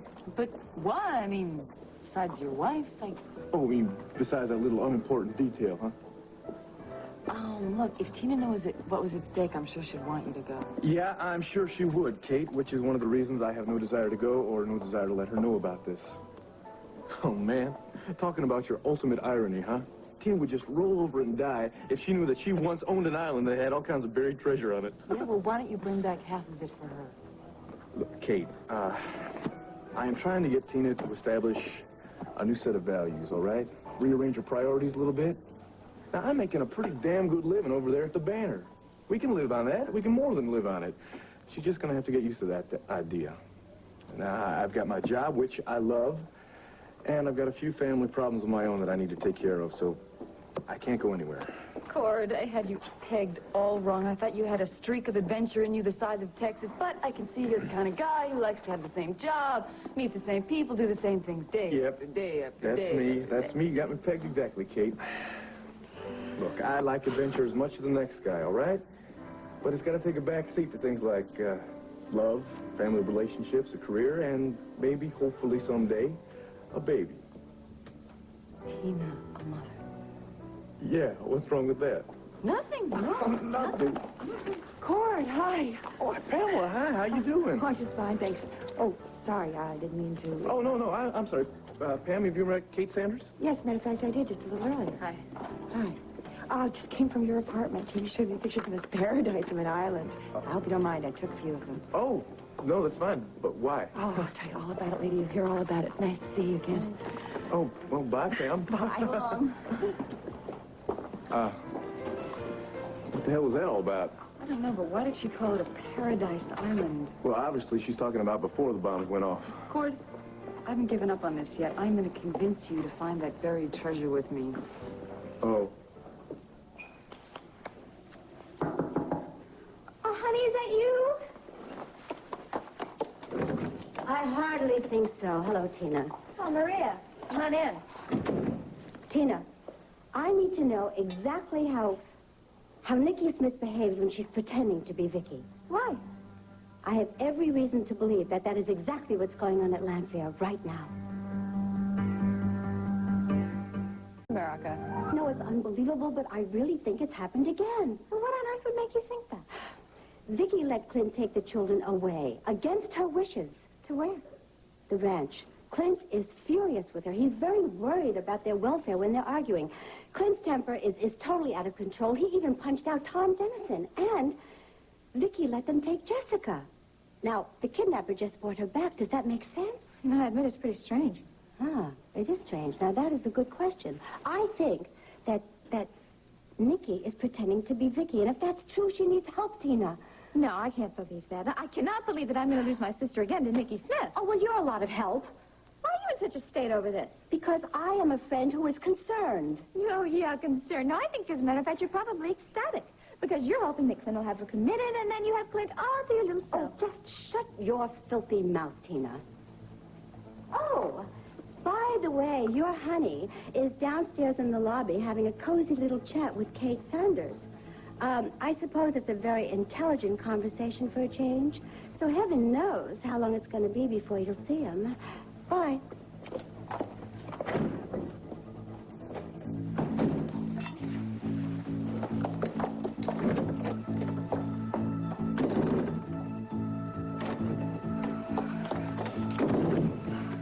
No, I'm not going to do that.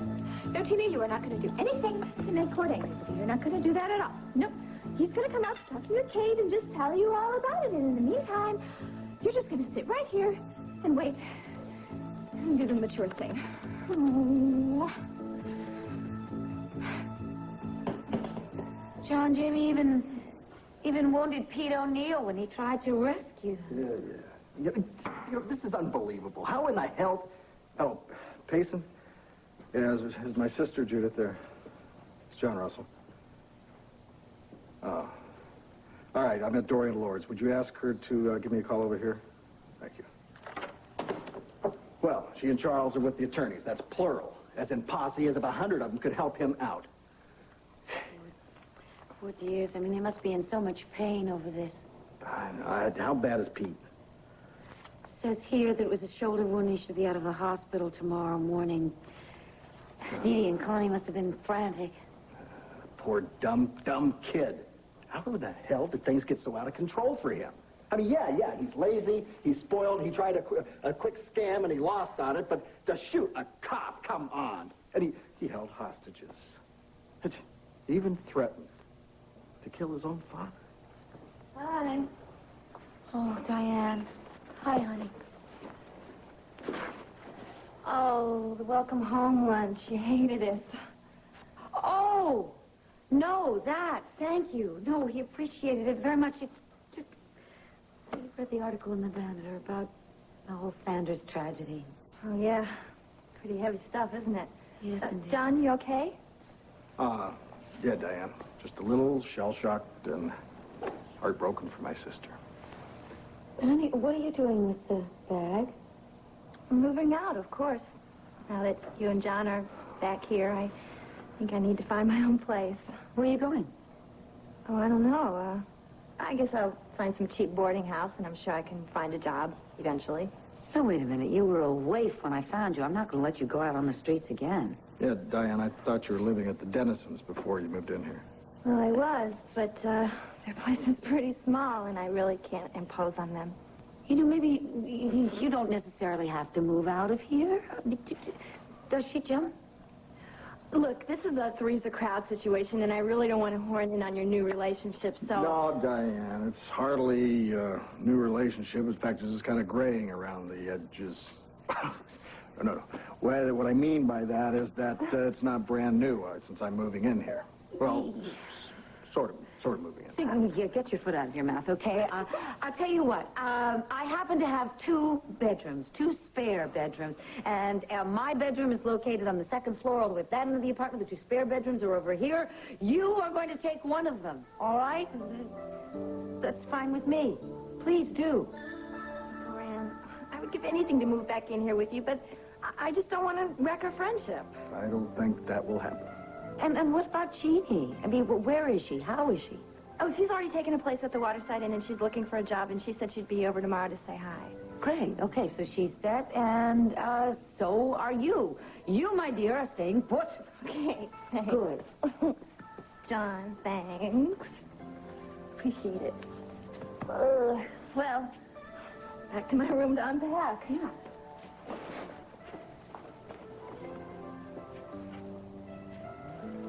Really is all right with you, isn't it? Sure, why not? I'll give you something to do besides seduce me. Oh? Oh, am I the one who always does the seducing around here? Hmm?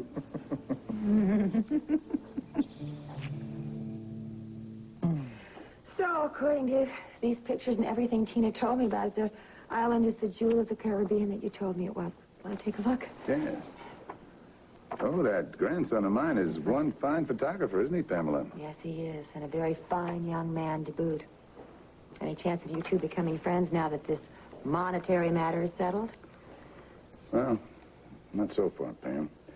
I just hope that it'll all ease in time. But Clint, shoot, I mean, his marriage is crumbling all around him. He won't even come to his old man for comfort. Well, the good news is that Dee Dee and Bo are reunited in Paris today. At least you have one son, the youngest one. Yeah, until Clint tells him about Maria and Cord. Anyway, did the raves of Tina kind of convince you that Devil's Claw is a nice settlement, so we don't have to slug it out over all the years in court? Yes. That's wonderful, Pam. And I'm so happy that it was you that came to see me about the settlement. Come over here. This is the deed, and this is the release papers. Now, you're going to sign 2 places, one here and one here. Fine. All I have to do first is just make sure that Pete reads this. I mean, as my attorney. Why do we have to get involved with O'Neill again? Wait a minute. I told you, Ace, I can't sign anything until Pete sees it. Damn it, Pam, I wanted it to end the way it began. Just the 2 of us. No lawyers. Now, it's your lawyers that drew this up. My lawyers get to take a look at it. Unless, of course, Asa, there's some reason why you don't want my lawyers to look at it.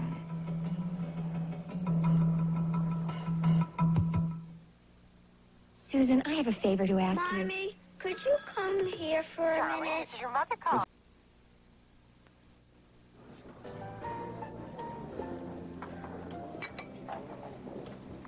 Tina, is it my imagination, or are you sulking about something? I'm not sulking. I just don't understand why we had to come down here to the lobby to have our coffee instead of having it in the room. Because I had to pay off one hell of a room service bill last night, Tina.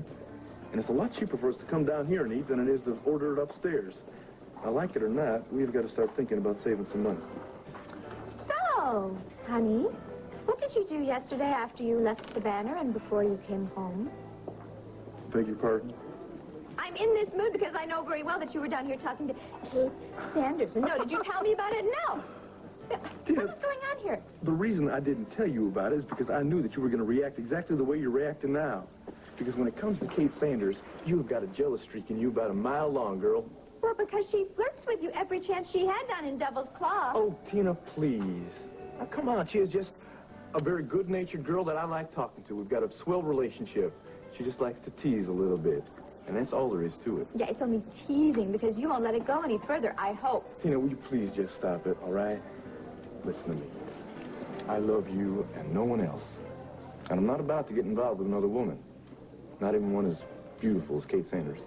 Card? Tina. And what about when I saw you two kissing in Devil's Claw? Kissing? Tina. Oh, look, we had just talked about what we were going to do to get John out of that mess he was in. And she was just giving me a quick hug and a kiss for good luck. She was scared. Yeah, scared. That's some excuse. It's just an excuse, believe me. Tina, please, all right? Hey, speaking of which, I was down here with Kate talking, and Pamela came out. She said that you gave her all kinds of pictures from Devil's Claw. Oh, yeah. Yeah, well, that was before it, blew up and everything like that. In fact, she said she was really sorry about it because from the pictures it looked a lot like Cava. Oh, yeah. Yeah, I bet it did. Well, listen, I gotta get going here. What are you gonna do today? Oh, I don't know. Maybe I'll find new ways to save money. Good idea. I like the way you think, girl. Listen, talk to you soon. Bye-bye. I love you. Love you, too.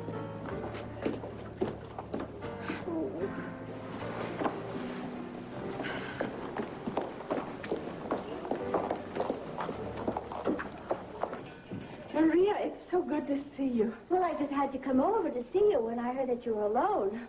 It's horrible. I hate it. Would you like some coffee? I'd love some. Now, I'm positive Vicky does not remember accusing me of being Allison's accomplice in the kidnapping. Do you take anything in it? I don't remember. No, thanks. Okay. I guess the children were upset about leaving. Not really, no. I mean, they love the ranch, and they love Clint, and I'm the one that's upset. Well, Kevin must have been very upset about missing his drum lessons. I know how much he loves them. Yes. Yes, well, he'll miss them, but he loves riding horses so much. Vicky, Kevin doesn't take drum lessons. I only said that because I wanted to be absolutely sure about what it is I'm going to say. Now, it's pretty obvious to me that I'm talking to Nikki Smith, not Victoria Buchanan.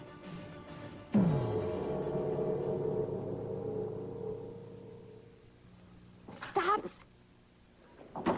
Boy, Fred and Connie, that's some story. It was a happy ending, breaking up, getting back together, it all worked out. Yeah, so far so good. If Dorian's sending us out for this champagne to throw a brunch for him, it must be a happy ending. You think you're such a cynic about romance, but even I can tell that you're the romantic type. A romantic cynic, huh? I think I like that. Whoops. Drop my keys. Will you hold that a minute? Yep. Well, let's see. Hey there. Oh, wait a minute. What's this? What?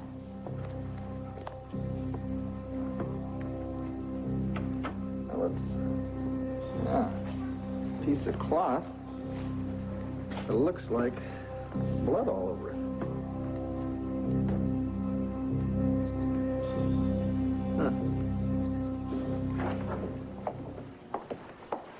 I'll tell Miss Kate you're here, Mrs. Roberts. Thank you.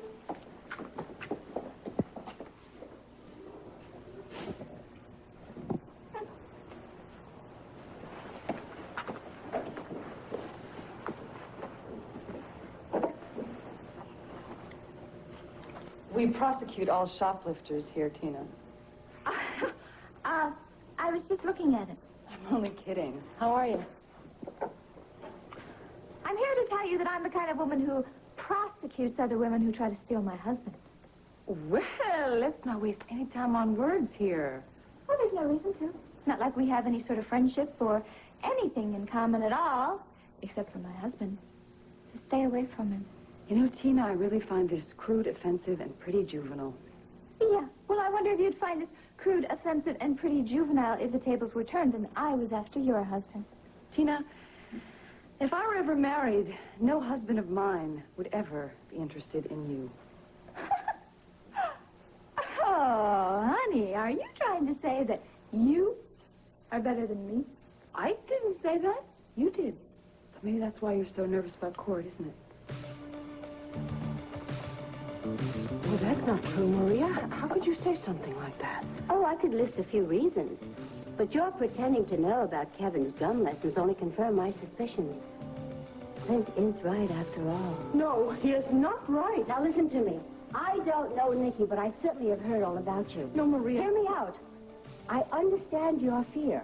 I know that if you admit to it, that they would try to put you in an institution and charge you with the kidnapping of Jessica. I don't want that to happen. I want to help you, believe me. Well, then, if that's the truth, then you must listen to me. I am not Nicky Smith. Stop making this harder on yourself. I swear to you, I will keep your secret. Maria, the truth is, I've simply lost my memory.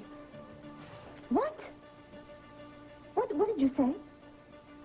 It's true. I lost my memory.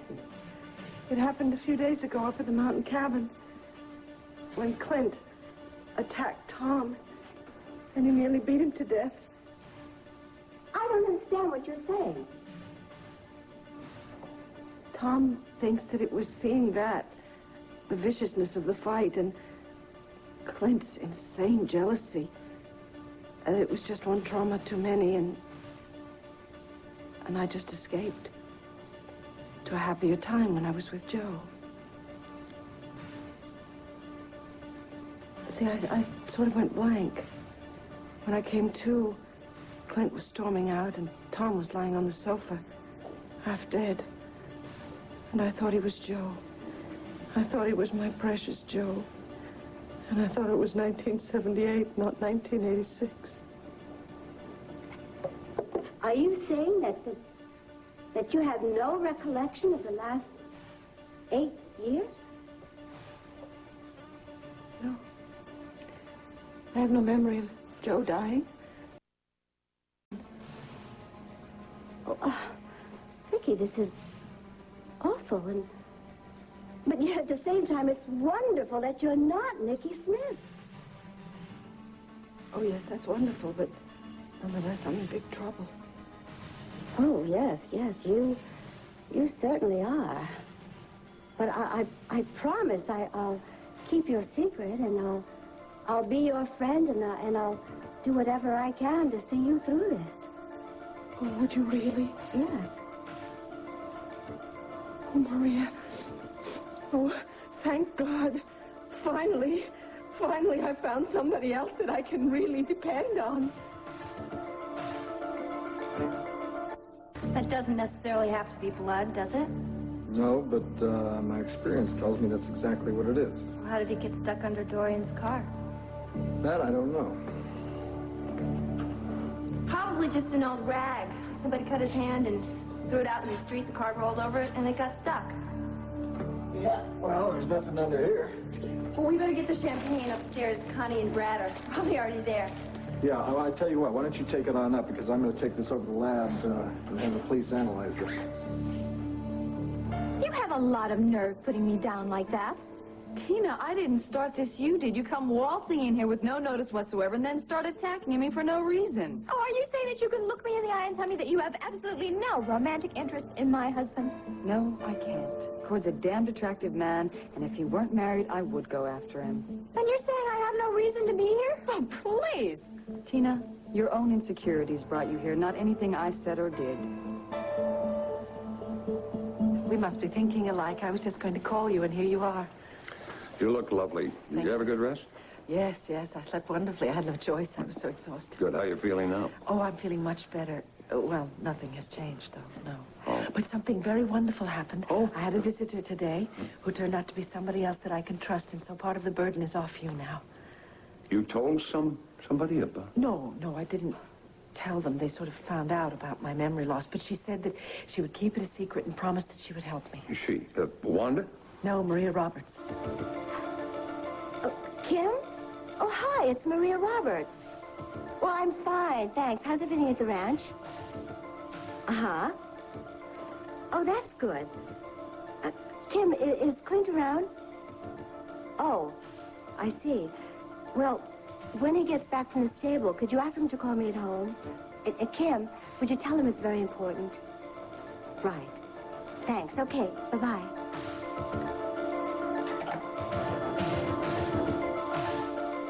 Why do you look like that? Well, frankly, I'm shocked, Vicky. You came right out and told Maria you've lost all memory of the last 8 years? No. It didn't happen at all like that. No, she came by here today to see how I was, and then... Well, actually, she tricked me on purpose, and I made a slip. Tricked you? Yes, she did. She asked me if Kevin wasn't going to be missing his drum lessons while he was in Arizona, and I said yes, he was. And she told me that Kevin doesn't take drum lessons. What the hell is going on with her? Oh, no, Tom, I think it's going to be all right, really. You see, she said that she's been very concerned and found my behavior very odd. And actually, she thought that I had turned into Nicky Smith again, so of course I had to tell her, no, I was not Nicky Smith. That wasn't the truth, but that I had blanked out the last 8 years of my life, ever since I was happy with Joe. I see. And how did Maria react to that? She could not have been nicer or more sympathetic. She understood completely that I have to keep it a secret. She swore she would help me and told me we could really count on her friendship. What is it? Don't you trust her? I don't know, Vicky. It's not as though you two know each other that well or that close. It's just... and what I don't understand is, how did she think you were Nicky in the first place? She didn't go into that, so I don't really know. I don't like this, Vicky. Do you think she's going to betray me? Oh, Tom, do you? Oh, no, honey. Look, please, don't be upset. I'm sure I'm overreacting. But, you know, a secret is a hard thing to keep, and a secret as dramatic as yours is even harder to keep. I mean, with all the good intentions in the world, she might just happen to say something to Cord or Tina, and... Cord might tell Clint. Yeah, that's what I'm worried about, Clint finding out. Oh, my God, I would be in an institution in 2 seconds flat. Tom, what am I going to do now?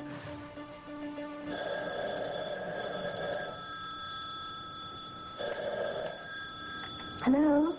Maria? What's wrong? Oh, Clint, I'm sorry. I didn't mean to alarm you. Oh, well, Kim said it was important. Well, I just wanted you to know what's going on, but it's nothing to worry about. I guess I'm just so used to a crisis popping up all the time that I just naturally expected, Well, anyway, what is it? I thought you should know that Allison Perkins came out of her coma for a little while, but then she slipped back into a deeper one, and Larry doesn't think she's ever going to come out of it. Which means she can't tell us if she really kidnapped Jessica. It looks that way. Huh. Or whether or not it's true that she had an accomplice who put the wig and the dress in the trunk of Vicky's car. Yeah. Oh, another thing. Her father had her transferred to the hospital upstate so that he could be closer to her. Clint, it just doesn't look good for Allison at all. Ah, damn. That's a tragedy on more than one level. And we'll probably never have any proof if she was involved or not. That's right. So I just thought that I'd better warn you. Marina, I don't know what the hell to do anymore. I'm sitting down here feeling guilty for deserting an emotionally disturbed wife, and then on the other hand, I think maybe I'm the one that's gone plumb loco. Oh, Clint, now you know that you haven't, and I can certainly understand why you took the children to the ranch. They just can't be put through that anymore, and there was too much tension, and you did need a break. Yeah. Well, listen, Maria, thanks for the information, and if anything else comes up that you think I should know about, would you give me a call? Sure. But if you don't hear from me before you get home, just know that I'm thinking about you. Oh, thanks for everything. Oh, by the way, how's my son? Well, he's wonderful, of course. Good. All right, bye, Maria.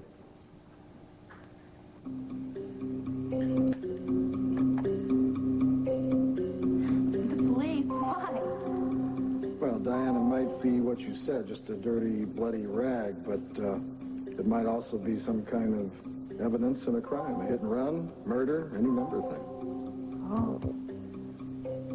You didn't, by any chance, have an accident with this car, did you? Son, of course not. I would have told Dorian if I did, right? Yeah, I guess you would. Well, I think I'll just take this over to the station. Oh, you can't do that. You know that once you get over there, you'll just get hung up talking to the police. Yeah. Guess I can't just go in there and drop it off on a desk and leave, can I? No, you should wait until after Brad and Connie go. Okay. I don't think a couple of hours will hurt anything. Nah. I'll put this in the glove compartment for safekeeping.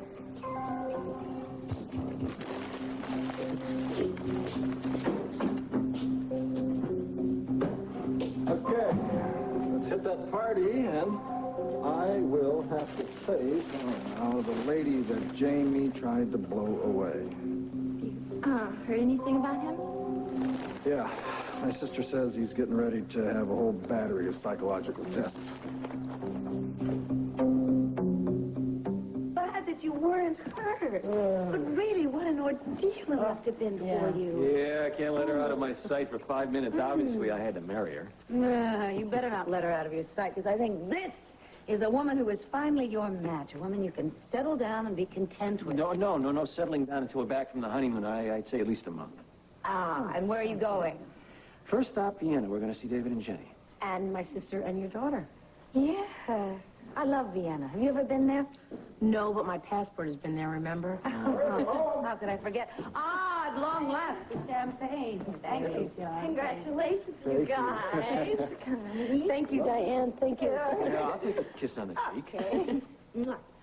Oh, let me see your ring. Oh, it's beautiful. Oh. Speaking of rings, has anybody noticed what is hanging around my neck? Hey, you're going steady with a college student. No, I'm engaged to the rather handsome private detective you see standing slightly to my right. Yeah, well, it's kind of a long story. You see, the lady standing slightly to my left wanted some kind of a token of my commitment to her, even though I am residing here one night at a time. And so I gave her the only ring that I had at the time, which really isn't much of an engagement ring. Wait a minute, so you guys are getting married soon? No. Oh, hardly. No. John needs about 40 years to get over his sense of entrapment and making a commitment. Oh, 60. Anyway, I'm hungry, okay? Wait a minute. We have to open the champagne and propose a toast. Get the glasses.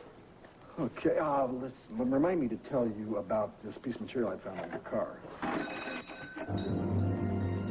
Tina, if you're so secure about Cord's love, then why this kind of scene? You can't have it both ways, you know.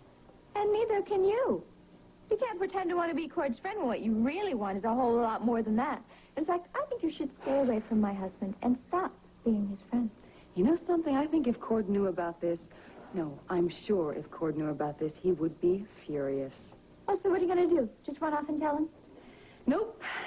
Despite your paranoia, I have no intention of getting in the middle of your relationship or causing you any trouble. Good. From what I hear, you're quite capable of causing immense trouble in your relationship without any help. See, there you do it again.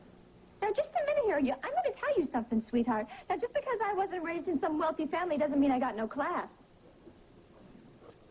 I've never equated wealth with class, Tina. Are we through now? I don't know. You going to leave my husband alone? Absolutely not. Then we're not through. Is your marriage in that much trouble? My marriage is absolutely perfect, and I intend to keep it that way. Seems to me a secure wife in a perfect marriage wouldn't mind her husband having a few female friends. All right. It's not Cord. Actually, it's me. I tend to be rather modest about my attractiveness. But I do know that Cord loves me very much. So do I. It's obvious. He's told me so.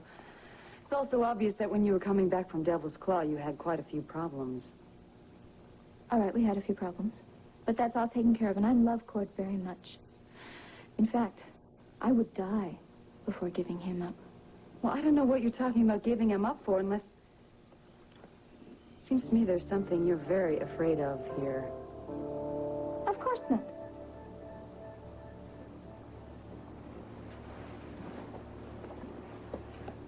Maybe you're right.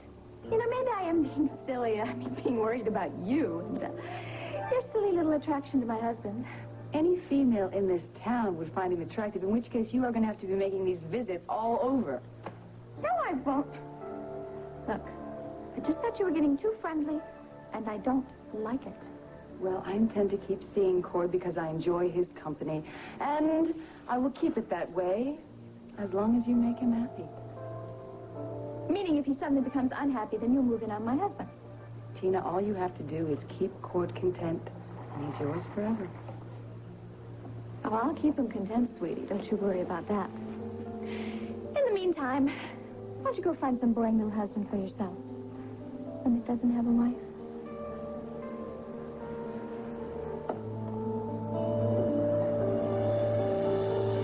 Should I call Maria and tell her again how very serious this is and make sure she knows she has to keep the secret? No. I don't want you to worry about it. Why don't you just leave that to me? I'll get in touch with her and tell her to keep it to herself, especially as far as Cord and Glenda concerned. Okay? Thank you so much.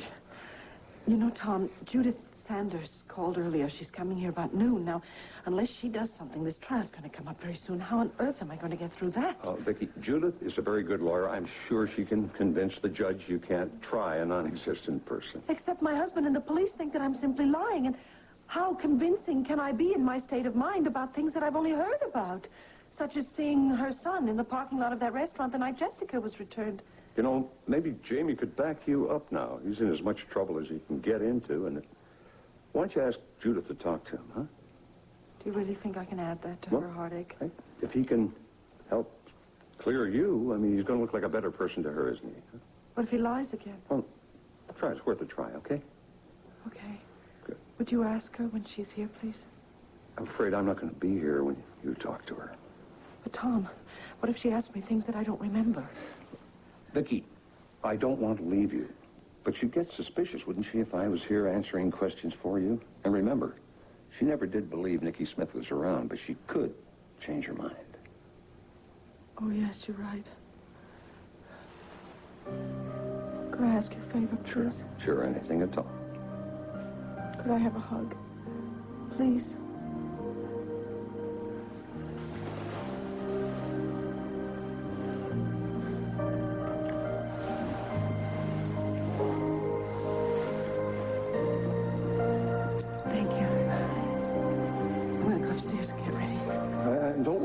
I'll get hold of Maria and arrange to meet her.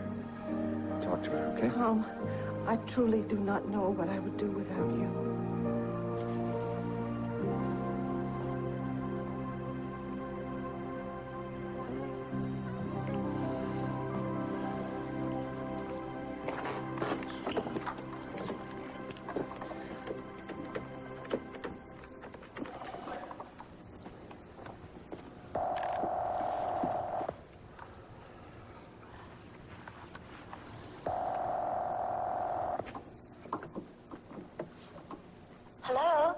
Maria. Tom Dennison. Oh, hi, Tom. Are you busy right now? No, not really. Good, because we need to have a long talk. Oh? About what? Can we meet at the press box for lunch? Well, sure. Tom, you sound bothered. I'm over at Lanford. I could be there in about 20 minutes, okay? All right. I'll see you then.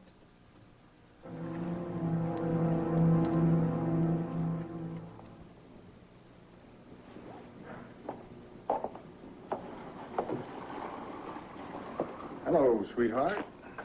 Hi, Dad. Hi. Is your mom around? I really don't know. Yeah, I don't either. I've been holed up in my den fielding calls from Washington. You getting a lot of flack about Jamie? Well, not yet, really. So far, only my friends have been calling. My enemies, I think, are no doubt smiling and saving the information for future use. Sure. I assume a Senate race is out now? Oh, gosh, you know, to tell you the truth, I haven't even thought about that. It's hard to believe, isn't it? Seems like a lifetime away. You know, somebody brought that up today, and I just cut them right off. Seems all I can really think about's Jamie. How about you? Well, I keep busy, but it's always an inch from consciousness. Yeah. How would you like to do your dad a big favor? I'll try. stay around here a while. Don't run off and leave us right away. Katie, I'm not saying forever. I'm just saying for a little while. I already gave it some thought, and I have to admit my first impulse is to just run away from this house and get involved in my work. I do have an offer in Kenya. Yeah, I know you do. You told me about that. That's one of the reasons I was asking. Please, stick around. I will, Dad. I'd never leave you and Mom at a time like this and live with myself. Thanks. Thanks very much. Ooh. I love you a lot, John. I love you, too. Sorry I haven't been around much to show that love. Hey, from the day you took your first step, you've been independent. You never did care much for people showing you what to do or taking care of you. I guess it can't hurt me much to stick around for a while. No. Who knows? You might even meet some fella and fall in love. Actually, I do have to be careful about that. Oh, really? Anyway, there's plenty of research material at the library and conservation groups I can get involved with. And from what I've read about that planned waterfront development, they could use all the help they could get. Well, certainly there should be a lot of ways for you to impede the progress of this town. Seriously, darling, I'm glad you decided to stay for a while. I'm pleased, and it'll please your mother, too. Oh, and I'm sure Elizabeth will be pleased, too. Well, you could circumvent that a bit, my dear, if you didn't call her Elizabeth. I think you like getting her all riled up. Well, Dad, you know, it's always been perfectly clear to me that Jamie was her favorite because he is the heir. Listen, I have one condition about me staying here. Only one? Yes. I don't want anybody to hassle me about getting married and producing a new heir. It will not come from me, but I cannot speak for your grandmother or your mother. Liz, Grams is probably going to start trying to put me into the family business now that Jamie's been... Yeah. Oh, God, Dad. How's he going to make it in prison? Oh, Dorian, I'm sorry. One got cracked. That's perfectly all right. These glasses don't cost more than $150 each. She's kidding. Besides, in my family, it's traditional to break one of these after a wedding for good luck. Johnny! Oh, no! What's wrong? Nothing. You can break 100 glasses in my fireplace. It's fun. I'm not sure who is the happy couple here, and I'm sure you're not going to be engaged for 60 years, John. Yeah, well, she just can't keep her hands off me, you know? I know. I have the same problem. Oh, good. Let's have the toast now. John? Thank you. Oh, here you go. Do you have a message for Cassie when we see her? Yes, you tell her to come home. No, I'm just kidding. I'm so glad that she's having a good time there. I think she tends to take life too seriously. Well, I've gotten a lot of letters from Joy. She's having a great time there. I can't wait to see my sister. Oh, are you going to see Dee Dee and Bo when you're over there, too? Of course. I plan to mooch off my brother-in-law as much as possible. Okay, well, a toast to Connie and Brad. Yes, may they have many, many years of happiness and joy. Here. Thank you.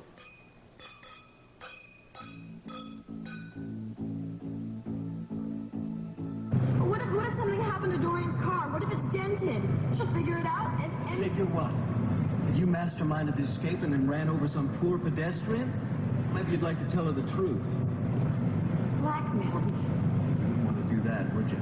Dorian would know what Diane is really like. I mean, you've got too much at stake. A great place to live, great future. Practically Dorian's daughter. You wouldn't want to risk that. I couldn't care less about what happens to me. You don't care about one person. Believe me, he's not going to jail. It's his mother. He doesn't like confined spaces. Well, neither do I. Well, then don't get any bright ideas about going to the cops. Listen, we're fine. We're in the clear. No one is following us. There's a wooded patch up here. I'll get out, and then you drive back to Dorian's garage and check out the car. If it's okay, then great. If not, then you gotta drive to Philadelphia or someplace else far away and get it fixed. And then just erase everything from your mind and go back to sponging off your old pal. And I think we should have a toast to the engaged couple, don't you, dear? Oh, my God. What's wrong? I just remembered something. Mary Lynn called me last night about a textbook that she'd accidentally left here, and I promised her that I'd run it over to her this afternoon before her class started, so I've really got to go, and, oh, gosh, have a good honeymoon. Oh, thanks. I'm really sorry about this. That's right. Oh, take care. Honey, you want to borrow the car? No, that's okay. I'll just catch a bus out front. Bye, you guys. Bye. Bye. I'm sorry I'm late. I got here as quickly as I could. It sounded so urgent. It's right, it's urgent, and you know why. You got Vicky to admit she'd lost all memory of Last 8 years. Oh, Tom, I feel so Now, badly. wait a minute. Vicky told me you tricked her into giving you that information. Now, just what do you intend to do with it? Huh? I feel like you're attacking me. I'm concerned. Vicky's very vulnerable right now. Well, I understand that. You know, I'm glad that I know the truth because I really believe that she was Nikki Smith. What gave you that idea, huh? From the moment I saw her at your house, I could see that she wasn't Vicky. I mean, she was different. You noticed that in that brief period of time? Well, for one thing, she was overly friendly. You know I have not been Vicky's favorite person for a long time. Well, I hope the hell you haven't gotten on the phone to Clint about it. Of course not. Yes, I tricked Vicky, and yes, I'm glad that she told me how it happened. I was lying there for days. She was hovering over me, calling me Joe. Well, now what happens? I mean, she can't believe I'm the only one who's going to catch on. Well, I think the whole thing's going to explode in her face. One thing that frightens her most of all is, well, that Clint might find out. And think that Nikki Smith is pretending to be Vicky, and we'll have her committed. You're right. That's exactly what he will think. And especially when you consider that she doesn't even want to talk to him. You know, the only thing she remembers about her husband is the fact that he was in a fight and wants to take her children away from her. Yeah, I see what you mean. Tom, don't you think Clint should know? I mean, it's obvious that Vicky needs professional help. Well, the first thing we're going to do is try to find out who Allison's accomplice was and get rid of that Nikki Smith thing once and for all. And we can't do that if she's in an institution, can we? No, but how can you find out who the accomplice is if Allison is still in a deep coma? Well, one place to start is with Mitch Lawrence's disciples. Maybe he programmed one of them to assist Allison. Huh? Well, that makes sense. Oh, Tom, I don't know. I mean, if Clint finds out that you've known all along, he's just going to hate you forever. How Clint feels about me doesn't matter one way or another. He's put me in a position where all I want to do is protect Vicky. And I'm going to do everything within my power to do just that. Oh, my. You really do love her, don't you? You don't have to say anything. I can see it very clearly. Now, Maria, I'm a little nervous that you might use this information to get Vicky out of the way because of the way you feel about Clint. Well, what about you, Tom? Maybe Vicky doesn't want to see Clint anymore, and then you would have a nice, clear path to her, wouldn't you? In fact, I think you should sit here and think about that. And I suddenly realized that I don't think I want to have lunch with you.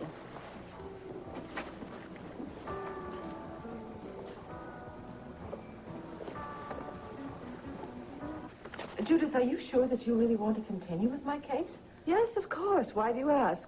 Well, because we've been sitting here talking about your son, and I'm starting to feel so guilty about taking all your time. Oh, there's no need for you to feel that way. I'm just glad to be working. I wish I could work 24 hours a day. But thank you for your concern. Look, why don't we just concentrate on you? I do have some news for you. What is it? Well, I was talking to Herb Callison earlier, and, well, you know, he has very high regard for you and your family, and the last thing is that he wants to see is this going to trial. Oh, well, that's wonderful. Will he drop the charges? Yes, if you will submit to psychotherapy, he'll be glad to. I can't do that. We're not talking about being institutionalized. It doesn't matter. I can't do that. Vicky, I don't understand. You've had therapy before. No, Judith, I can't. What are you holding back from me? Nothing. I have this distinct feeling that you are, and being a lawyer, I have to know everything. Now, this will be strictly between us. No. If I submit to psychotherapy, it is tantamount to admitting that I need therapy, that Nikki Smith exists. It's an admission of guilt, isn't it? It might seem that way to Captain Moore and the press. There you have it. Look, Allison Perkins stole that baby. I mean, my baby. But she had an accomplice in returning it. And everyone's going to believe that I'm making up this story. Right? I mean, half the people in town and my husband believe it already. I have to prove that it's true. And I'm not going to be believed if I start backing down now. That's right. I guess I'm just concerned about the rigors of a trial. Oh, what kind of a trial can it be? Nikki Smith doesn't exist, does she? I mean, who is this Herb Callison going to grill on the stand? He would point out the lack of proof that you remained Vicky during the day of the kidnapping and when Jessica was returned, and then he would probably establish your past mental illness and link it to all the items that were found in the trunk. And convince a judge to have me committed. He would probably succeed because of Clint's attitude and the fact that he was out of town with the children. You mean we don't have any chance of winning? It's going to be very difficult. So why don't we just begin and you tell me everything Allison Perkins said to you before she was hit by the car. Every single word. After you got your knot tied here in the Hondo, you got to run your rope through it like so, right? Then you got to coil up your twine like so. You with me? Yep. All right. Then, when you've done that, you got to build yourself a loop. Like so, right? It's a loop, El Lupo. We used to call it when I was a boy. Then you build your spoke, see? The bigger the loop, the longer the spoke. What are you going to lasso? Well, let's see. How about that stool right there? All right. Joey, turn that stool loose. Watch out it don't kick you. Didn't think Mom would be able to see that. Boy, isn't that the truth? We'd all be standing in a corner. So when you guys go to practicing, you go out in the backyard to do it, all right? That's so me, Dad. Yeah. All right, just a minute. Yeah. All right, I got to build me another loop here. All right, Joe, you get your hands over your head, right? Let me get that kink out of it. All right. Okay, Mustang, go for it. All right. I got me a cowboy. You're really great at that. Well, sounds like everything else. Takes practice. Takes practice. Step out of that. Takes a little practice. You know, when I was growing up on your grandpa's ranch down in Texas, the back Carol was down there. He used to tell me I'd never be able to throw a rope down a well. Well, I practiced and practiced, and you know what? To this day, there's nobody in the state of Texas that can throw a rope down a well better than your old man. Come here. Mount up. Too bad Mom's missing all the action. Yeah. Yeah, it is. You miss her, don't you? Yeah. Well, you're not alone there. But you know what? We're not going to be here that much longer, and, well, I think you fellas ought to give her a call tonight. Great. Hmm? Huh? Yeah. Right there. Cowboys need love, too, you know.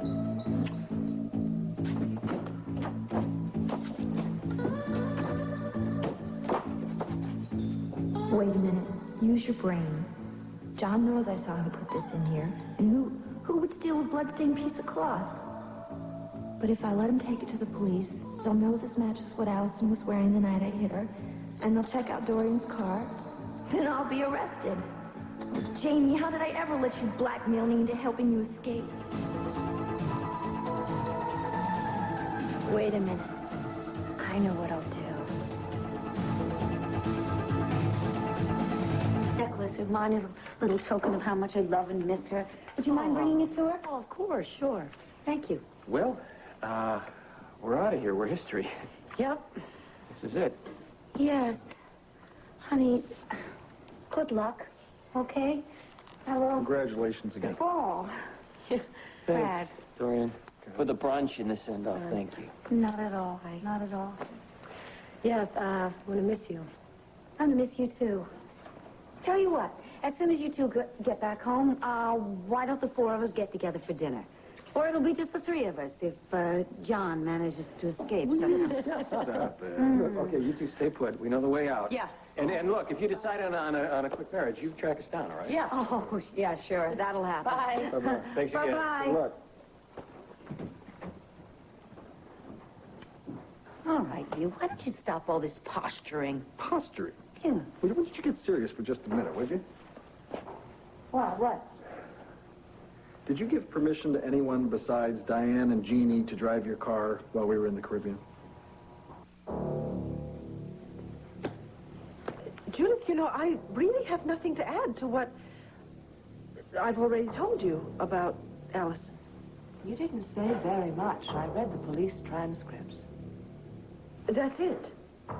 I mean, whatever I remembered, that's what I told them. Well, you know, sometimes if you go back over things, you remember details that you might have forgotten. Yes, but that's really not the case here at all. You see, if anything, the memory's gotten very blurry. It's as if the trauma of seeing that poor girl hit by the cars has pulled a fog over everything. Maybe if I saw the transcript, it would make me remember things more clearly. Can you get a copy of it? Yes. Oh, well, that's wonderful, because when I read it over, I'm quite sure that it will spark details, and I'll remember better. Judith, I don't really want to bring this up, but Tom Dennison convinced me that I should ask you about the fact that I saw Jamie in the parking lot of the Green Dragon restaurant that night. Do you think that he would admit to seeing me now? Look, Vicky, I already asked him. He said he was not there. I think that's the story he's going to keep because he feels that he faces lesser charges that way. I don't know. I can't explain my son to anyone, to you or even myself. I'm sorry. No, that's all right. I won't ask anymore. I will ask him before the trial starts.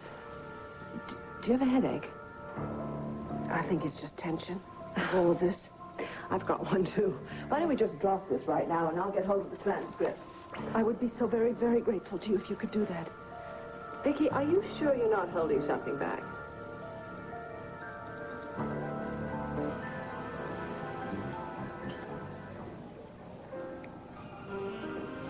Oh, Tom, I can't keep my feelings to myself any longer. It's you I love, not Clint. No, that's because I'm Joe Riley's twin brother. No, you're wrong. I've come to appreciate the man that you are. Of course, there are similarities between you and my beloved Joe, but I suppose I've been attracted to you for that, too. But I've come to know and to adore Tom Dennison. You are a man of compassion and warmth and wit. Oh, Tom, you're not just the man that I've come to depend on. You're the man I've come to love.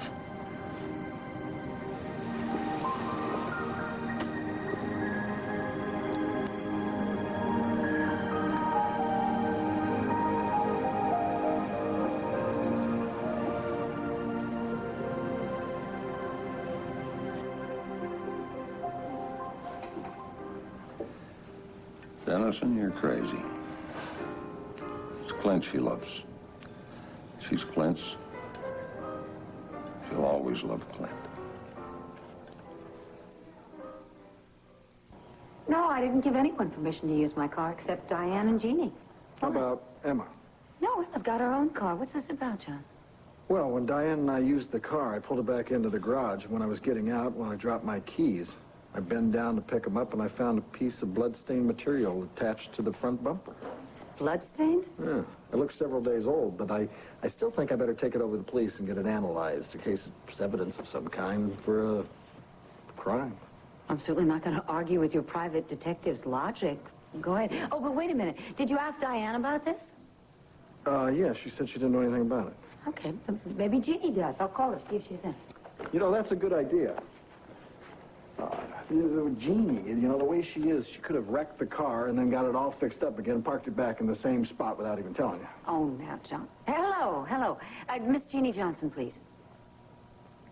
Ah, I see. Yes, I do want to leave a message. Tell her that Dorian Lord called, and she has the number. Thank you. Okay, this won't take long, all right? John, you mind if I go with you?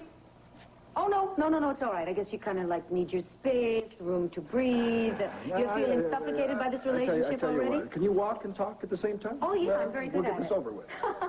I love it when you say that. What? Whee!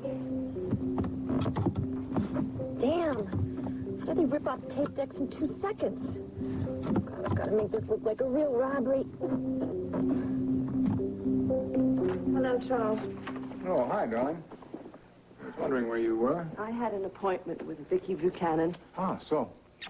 At least you had something to take your mind off Jamie for a while. Not really, since she insists she saw Jamie behind the Green Dragon restaurant. Oh, yes, I'd forgotten about that. Well, I didn't. Once again, I have a defendant our son could clear. I cannot stand it, Charles. I just can't stand it. How could we succeed so brilliantly in our careers and fail so miserably as parents? Judith, stop the recriminations. We haven't failed as parents. We have a beautiful daughter who has lovely traits that everyone admires, and I have some good news along that line. She's going to stay here with us. When? Till next week? No, I mean for a while. We talked earlier, and I told her that we'd like to have her here, and she said she'd be here for us. Well, that would be nice to have her here. It'd be wonderful. So, come on, tell me about Vicky Buchanan. Well, I believe she's innocent, but there's something she's not telling me. Such as? I don't know. I really don't have any idea. It's just, I feel some sort of tension around her. I can't describe it. When I ask her if she's withholding something, she says no, but she's frightened. There's something wrong with her. Well, Vicky, hello. Maria, hi. Are you busy? Well, no, I just got home, in fact. Oh, come on in, please. And sit down. Thank you.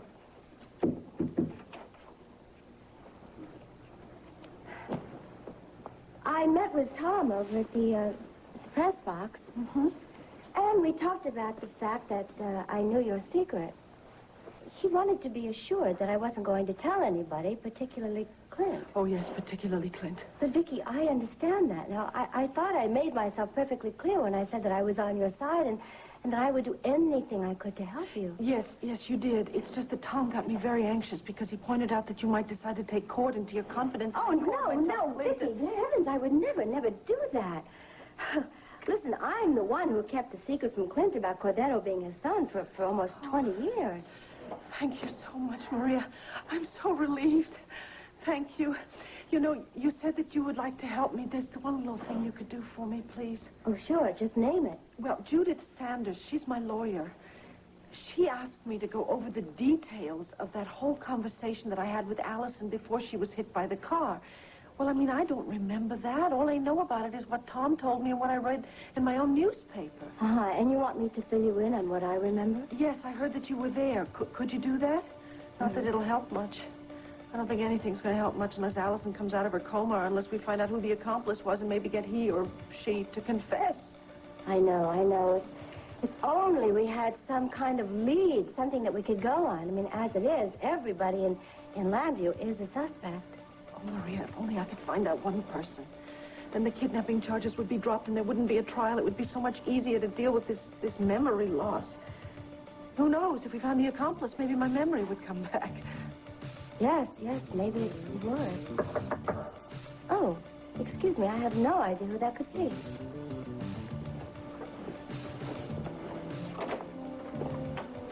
Hello, Maria. Tina. What perfect timing. Your sister is here.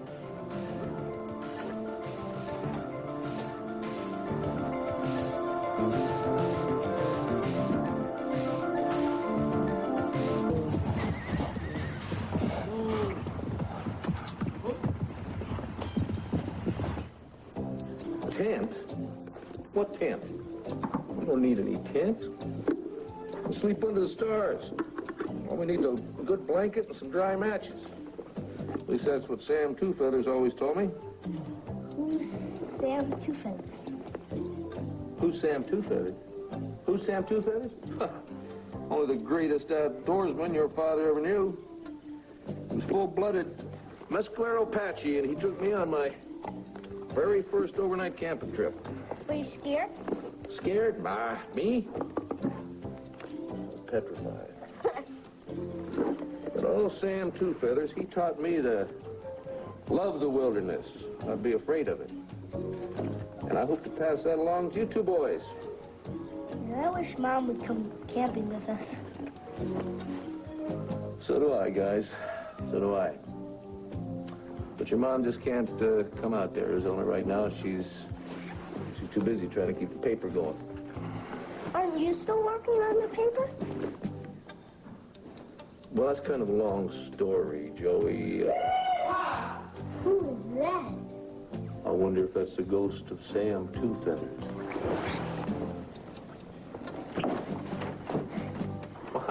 Well, hey, guys, Hey, what are you Gordon. staring at, huh? Don't you know me? Hey, Gordon, How you doing? we thought you were a ghost. A ghost? Well, gee, guys, I don't mean to disappoint you or anything. I just thought you might be lonely down here. So I came in to join the roundup. Well, you didn't disappoint us. Matter of fact, we're awful glad to see you. It's all just so senseless. My fault, Dorian. Oh, John, how could it be your fault? I mean, you didn't sneak into the garage, break into my car, and steal my brand new tape deck, did you? Or was to get my hands on the people who did this? Yeah, but I was the last one to drive the car. I should have locked the damn thing. Nobody locks a car in an underground garage, but it's one of the safest places in town. Well, apparently not.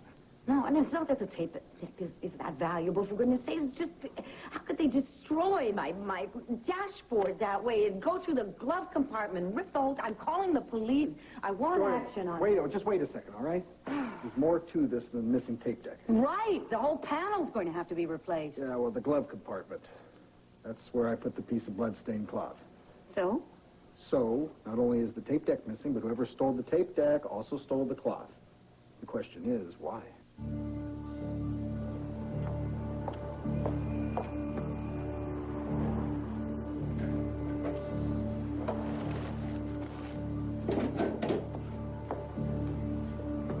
What if somebody finds it, and they trace the cloth to Allison's torn pants? They'll trace it right back to me.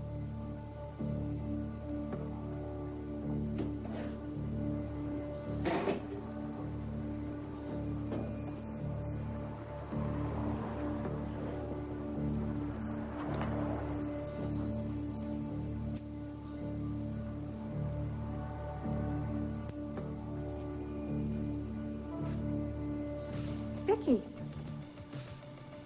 what are you two doing here together? And don't tell me it's a social call. Tina, is there something I can do for you? Maria, this is not exactly an everyday occurrence. Come on, what did I miss? What's going on here? First of all, we got a little... Pretzels! Yeah, a little taste of Pennsylvania so you don't get homesick. But wait, there's more. There's more. Yeah, good stuff. That's right. Latest adventures of the Kung Fu Kid and the Space Warriors. Yeah. My favorite right here. I like this one. Right on clean. Dad, what do you say we go munch out before we go camping? Munch out? Yeah. But you know there's something else that needs to munch out. You forget? The horses. Yeah, the horses. Come on. Make sure they're all taken care of before you get all wrapped up in your Space Warriors. Oh, say thank you to your brother, shall you? Thanks, Kurt. All right. That's okay, guys.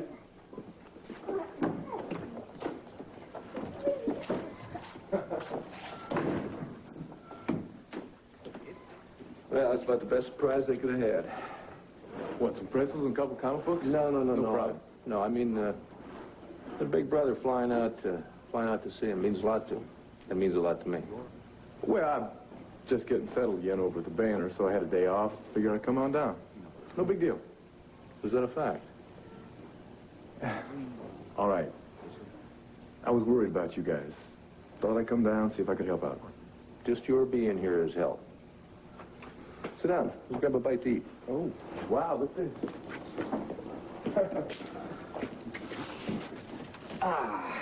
You know, Clint, tell you the truth, I wasn't too worried about the boys. Thanks. I figured they'd be fine once they got here to the ranch. It was you I was worried about. You and Vicky. Well, any problems we have, Cord, are problems we made for ourselves, and we're just going to have to unmake them. It's kind of hard to do long distance, don't you think? I'm sorry, that was out of line. Well, maybe it wasn't. Maybe you're right.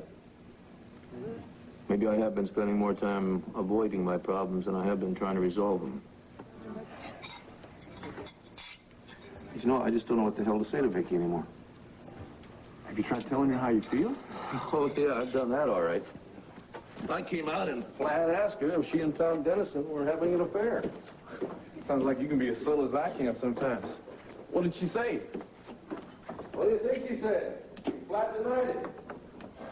Look, Clint, I know you've got your suspicions about this thing, but Vicky is one of the most honest women I've ever met. Yeah, I know. That's what kills me. But, You know, Court, I never would have suspected her if I hadn't caught her and Tom up at that mountain cabin. Well, what exactly were they doing when you got there? Well, I didn't spend any time asking a bunch of damn fool questions. I just went to swinging. Now, I'm not trying to condone my actions, but I think maybe you can understand just where I was coming from. Well, I think under the circumstances, I probably would have done the same thing myself. I just figured that my old man might have a little more sense. Are you saying I'm imagining things? No, Clint, I'm not. I'm just saying that it's really hard for me to believe that Vicky would do something like that. Yeah. And if I'm wrong, then I was wrong to take the children away from their mother. Is that what you're saying? It was a perfectly simple question. What is going on with the two of you? Tina. Oh, now my day has been made. It has? Yes. Well, first I had a lovely friendly chat with Maria, and now with my sister. We really don't see enough of one another, you know. We should change that starting right now. Are you feeling all right? Well, of course she's feeling all right. Tina, what did you want? Cord wanted me to come by here to tell you that he had to go out of town. Oh, a photo assignment for the banner? No, it's, personal. He had to go to Arizona. Vicki, I'm sorry to bring this up in front of you. It's just the Cord wanted to go check on Clint and the kids. Oh, I understand. I think Clint is very lucky to have such a good and caring son. Yeah, I just wish he knew how lucky he was to have such a good wife. Look, Vicki, if there's anything I can do to help the two of you to get back together again. Oh, thank you. Maria was just saying the same thing. She was? Yes. I don't know how I can help but be anything but optimistic when I have two such trusted friends. Who's that? You. Maria, of course. Vicki, didn't you say you were meeting some new reporter down in the lobby? Oh, yes. Oh, my goodness, yes, I forgot. The ban of business never stops, does it? Thank you for reminding me. Oh, you, have to rush off? Now, really, Tina, we can't have the publisher be late, can we? Tina, we'll get together again very soon, and we'll have time for a lovely chat.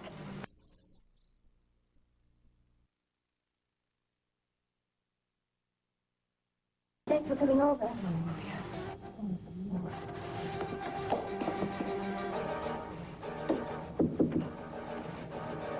Boy, that's amazing. In fact, it's more than amazing. That was the most enthusiastic greeting I've gotten from Vicki in months. Tina, if you don't mind, I just have 1,000 things I must take care of today. In fact, now that I think about it, she didn't seem at all like herself. She didn't? Well, what did she seem like?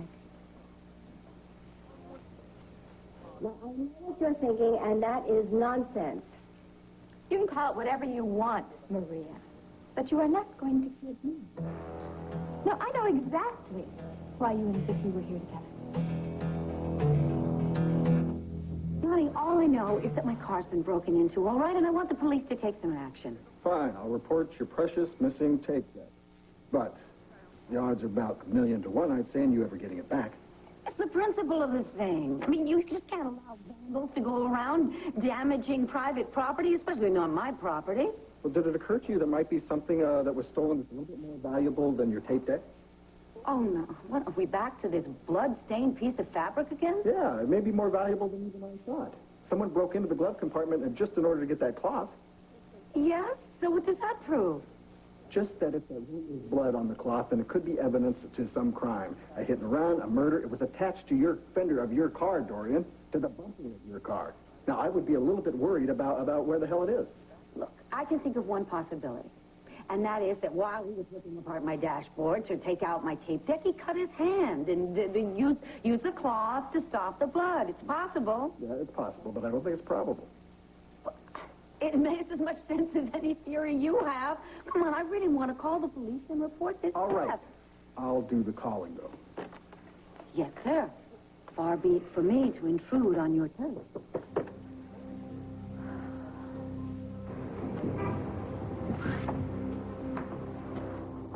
What do you think you're doing? just, Setting fires, are we? You know, there's laws against this, young lady. Oh, no, sir. I'm very upset. You see, my boyfriend, Bernie, broke up with me last night, and I don't want anything that'll remind me of him, including a scarf.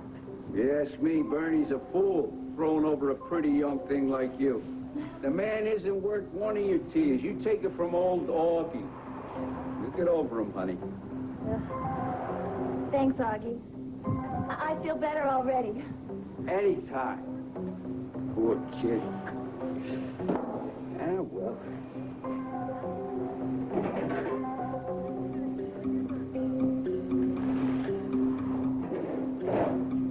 What's this? Then the answer is no. Judith, you did explain the situation to Vicky, huh? My client is in full command of her faculties, Herb. She knows exactly what you're trying to do. What we're trying to do is to help her. You know, if she agrees to get therapy, then Herb's office has agreed to drop the kidnapping charges. Seems to be more than fair to me. It may seem that way to you, but not to Vicky. If she accepts your offer, then she's validating the charges made against her. She can't do that. Well, what does it take to convince that woman we're not her enemies? Maybe if you stop trying to lock her up in an institution. Neither of us wants to do that. Look, I know Vicky's friends see me as a bad guy. I'm just a cop who wants to get this case closed. I don't want to open any old wounds. But we all want. Vicky's been my friend for years. Well, then why don't you act like a friend instead of like an avenging angel? Judith, a baby was kidnapped. A crime was committed by Nicky Smith. You cannot prove that. The hell we can't. We've got a drawer full of evidence. Yes, and unless we have reason to believe that these lapses into Nicky Smith will stop, and psychiatric care is the only way, I have no choice but to prosecute. Herb, I am talking to you not as an attorney, but someone who's had the same responsibility as you. The law is not just words and regulations. It has also got a spirit behind it. You couldn't be any more aware of that than I am. Fine, then where is that spirit now? The punishment must fit the crime. That's what they teach us, isn't it? Well, who in the name of justice is being served by hurting Vicky Buchanan? Her family, for one. You're going to help her 3 children by putting their mother in a hospital? Well, Mrs. Sanders, sometimes children don't always know what's best for them. If anybody should know that, you should.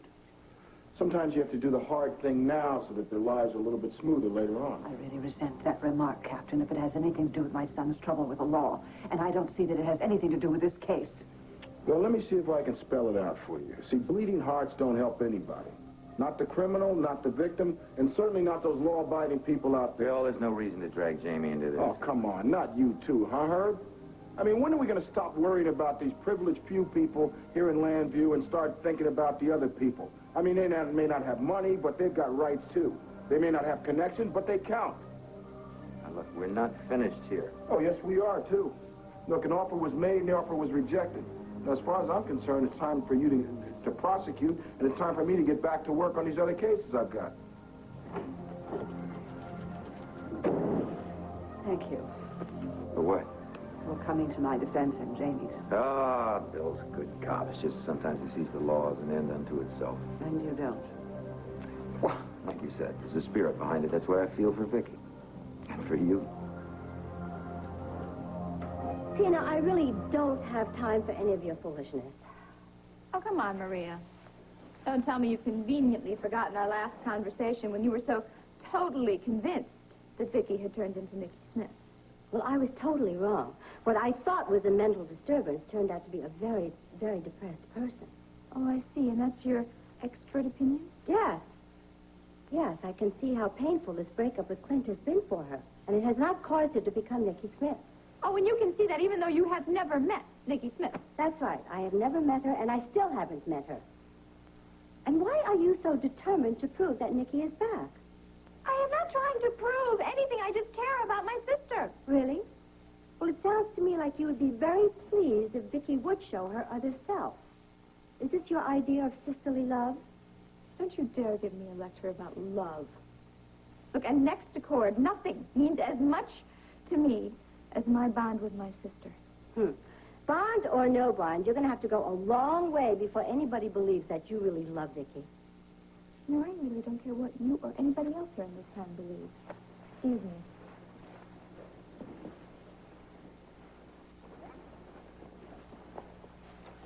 And not that you deserve it, but the rest of the message from your son is that he will return at the end of the day. Goodbye, Mother Roberts. Goodbye, Tina. You'd better care what people think, Tina. When it comes to your true feelings for Vicky, you'd better start caring a great deal. Clint, for the kid's sake, yes. I do think you did the right thing. Why do I get the feeling there's something you're not telling me? What is it? What are you holding back? The other day I was looking for Vicky. I wanted to have a talk with her, and I found her at the hospital, and she was with Tom. Clint, she was leaning on the man like she really needed him, like he was closer than her closest friend.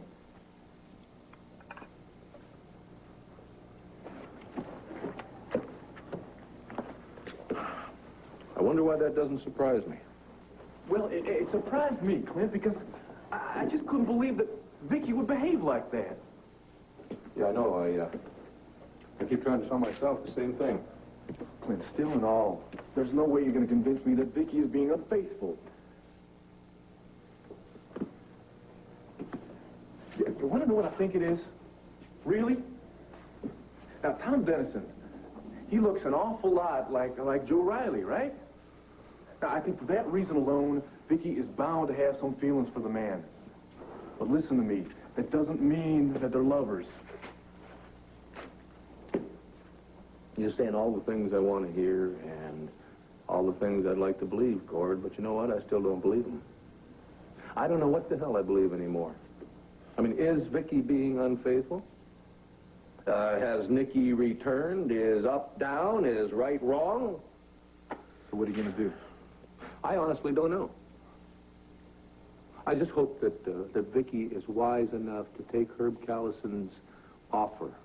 He called a few days ago to say that they would drop the charges if she would accept some therapy.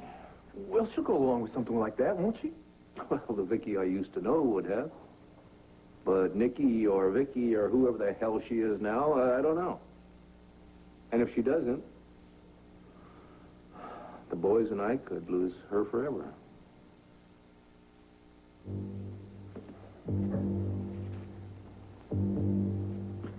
Before you go, you do know what your decision means. It's not my decision, it's Vicky's, and I'm 100% behind anything she decides. Yeah, then be prepared to tell your client what lies ahead. I have to proceed as planned, Judith. Vicky will be prosecuted for the kidnapping of Jessica Buchanan. Know what you'll be doing, prosecuting a woman for kidnapping her own child. Don't remind me, I'm about to become the single most unpopular man in Landview. It comes with the territory. You say it so easily. It's my job, Judith. You ought to understand that. I do and I don't. When I came to Landview as special prosecutor, I didn't know people very well, so I had some distance and some objectivity. Lucky you.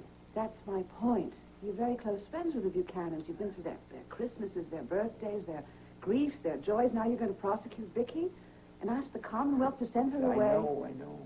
Why don't you let your assistant do it? Everyone will understand. Everyone but me. Look, if justice demands that Vicky be tried, I can't step aside and let somebody else do it as much as I might want to. What a hard shell you have on the outside, Mr. Callison. Well, that only masks the hard shell inside. Is that why you stood up for me? You think that's what I was doing, was being a nice guy? Yes. Well, be careful who you tell that to. You might spoil my reputation. We don't want that to happen, do we, Counselor? Yeah, Judy. If I stay away from the legalese, you think you might have time for a quick lunch?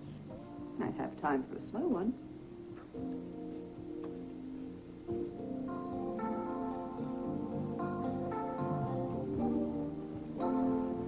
Okay, now, I need you to put these dresses in the showroom by the far window, and there's a rack that's even farther back, and make sure that they're not too close together, okay? Right, okay, plenty of room.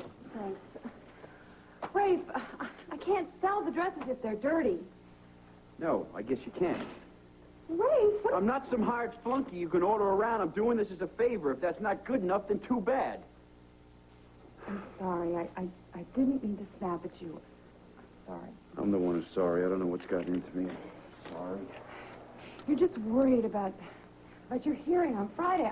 That's why I asked you to help me. I thought it would get your mind off of it. Yeah, right. Rafe, I know that the board is going to decide in your favor. And if they don't? Now stop thinking like that. Honey, you didn't do anything wrong. I withheld evidence in a kidnapping case. You were helping a friend. You were giving Vicky a chance to get some help. The review board is going to see that. Sweetheart, the board will do what it thinks is best for the force, and that could mean my discharge. Oh, that'd be terrible. There must be someone who could talk to the board. Someone that could maybe pull a few strings. Someone like Asa. Asa would do that. Hold on, wait a second. I'm not looking for any special favors. Now, don't be noble. This is how things are done these days. Not by me, it isn't. I knew what I was doing when I hid that evidence. All I'm asking for is a chance to explain why I did it. After that, I'll take the consequences. But if they could just understand your side of the story. On Friday, I'll get my chance to explain my side of the story. Hey, where? Until then, all we can do is hope and pray that the board will be understanding. Where are you going? Well, even the hired help's entitled to lunch, right? Well, Look, I'm going to stop by headquarters, see if any of the guys is up for a break. You gonna spare me? yeah. I needed to break myself. Take your time. Thanks, boss. I'm sorry. Oh, I'm sorry. Garrison, you are so sweet. But you're so stubborn. If you won't help yourself, then maybe I will help you. I gave myself away, didn't I? When I was all hugs and kisses with Tina, she knew something was wrong right off, didn't she? Oh, there was a moment of suspicion, but I told her that you were bound and determined to start a brand new relationship with her. And that did the trick? Oh, as far as your memory loss, yes. Tina doesn't have a clue. Oh, Maria, how can I ever repay you for... Wait a minute. You said as far as my memory loss is concerned? Does that mean she suspects something else? Oh, it's probably nothing. Please tell me. It's important that I know everything. Well, I'm not really sure, but Tina kept asking me about your recent behavior, and every time she asked, the name Nicky Smith kept popping up. Nicky, why? Well, I don't really know how to phrase this, but I just get the feeling that Tina wanted me to believe that Nicky Smith had returned. Why would Tina want you to think that Nicky was back? Unless... Wait a minute. Maria, didn't you tell me that Tina and Nicky were friends? Yes, in many ways. She was Nicky's only friend. That means that Tina knew Nicky better than anybody, right? Well, if that's possible, yes. Why? Well, I mean, this mysterious accomplice that Allison told me about. The one who wants everybody to think that Nicky Smith is back. That accomplice could be Tina, couldn't it? No, I can never believe that with my daughter-in-law. Well, I don't want to believe that it was my sister either, but it is possible, isn't it? Well, Vicky, well, anything is possible, yes, but... Well, Vicky, now you mustn't say a word about your suspicions until you have absolute proof. Oh, you're thinking about your son, aren't you? Well, yes, I suppose I'm being a bit selfish, but I just don't know how Cordetto would take this if he found out that his wife was involved with something as vicious as somebody kidnapping a baby and then trying to make it appear that it was Nicky Smith. Don't worry. I won't say a word about it until I know a lot more, except to Tom, of course. Tom? Oh, Vicky, I don't know. Oh, no, Maria. He's the only one that I can absolutely confide everything in. Believe me, if Tina is out to destroy me, Tom will help me to find a way to protect myself. Well, if you put it that way, well, then, of course, you must tell him, but nobody else, Vicky. No. Now, look, I don't want you to worry, and you know that you can count on me. I mean, you do believe that, don't you? Oh, yes. Good. Thank you. All right. Bye. Bye.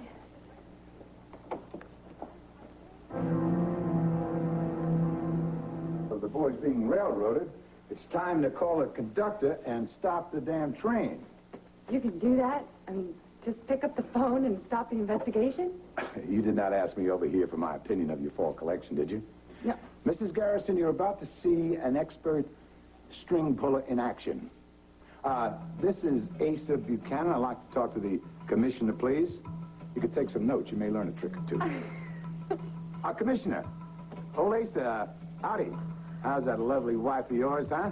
Oh, she get those roses I sent the other day? Oh, good, good. Clint, I hate this. I wish I could stay a little bit longer, But a newspaper man's work is never done, right? I've heard that. Listen, you're going to be back at the Banner before you know it. Just as soon as Vicky comes to her senses and... Yeah. Well, soon. I appreciate your optimism. I wish to hell I had some of it. Now, listen, Clint, I haven't known you for a whole lifetime, but I would bet my bottom dollar that you're not a quitter. I mean, it's not my blood, so it can't be in yours. If you say so. Hey, Clint, I mean this. I'm not going to let you quit on this one. Well, whatever. I am grateful as hell that you didn't fly down here because of some sense of obligation. You flew down here because we're friends. First and foremost, we're friends. And that means the world to me right now. Well, Friend or father, I've come to care a great deal about both you and Vicky. And just because I'm going back to Lambview doesn't mean I'm giving up on trying to get you two back together. If anything, I'm only going to try harder. I know you will. And I give you my word, I will too. But let's not kid ourselves, Cord. Whether or not this family stays together or not that depends on Vicky. Well, let's just hope that Vicky knows that. Oh, I do. Well, I don't want you to miss your plane.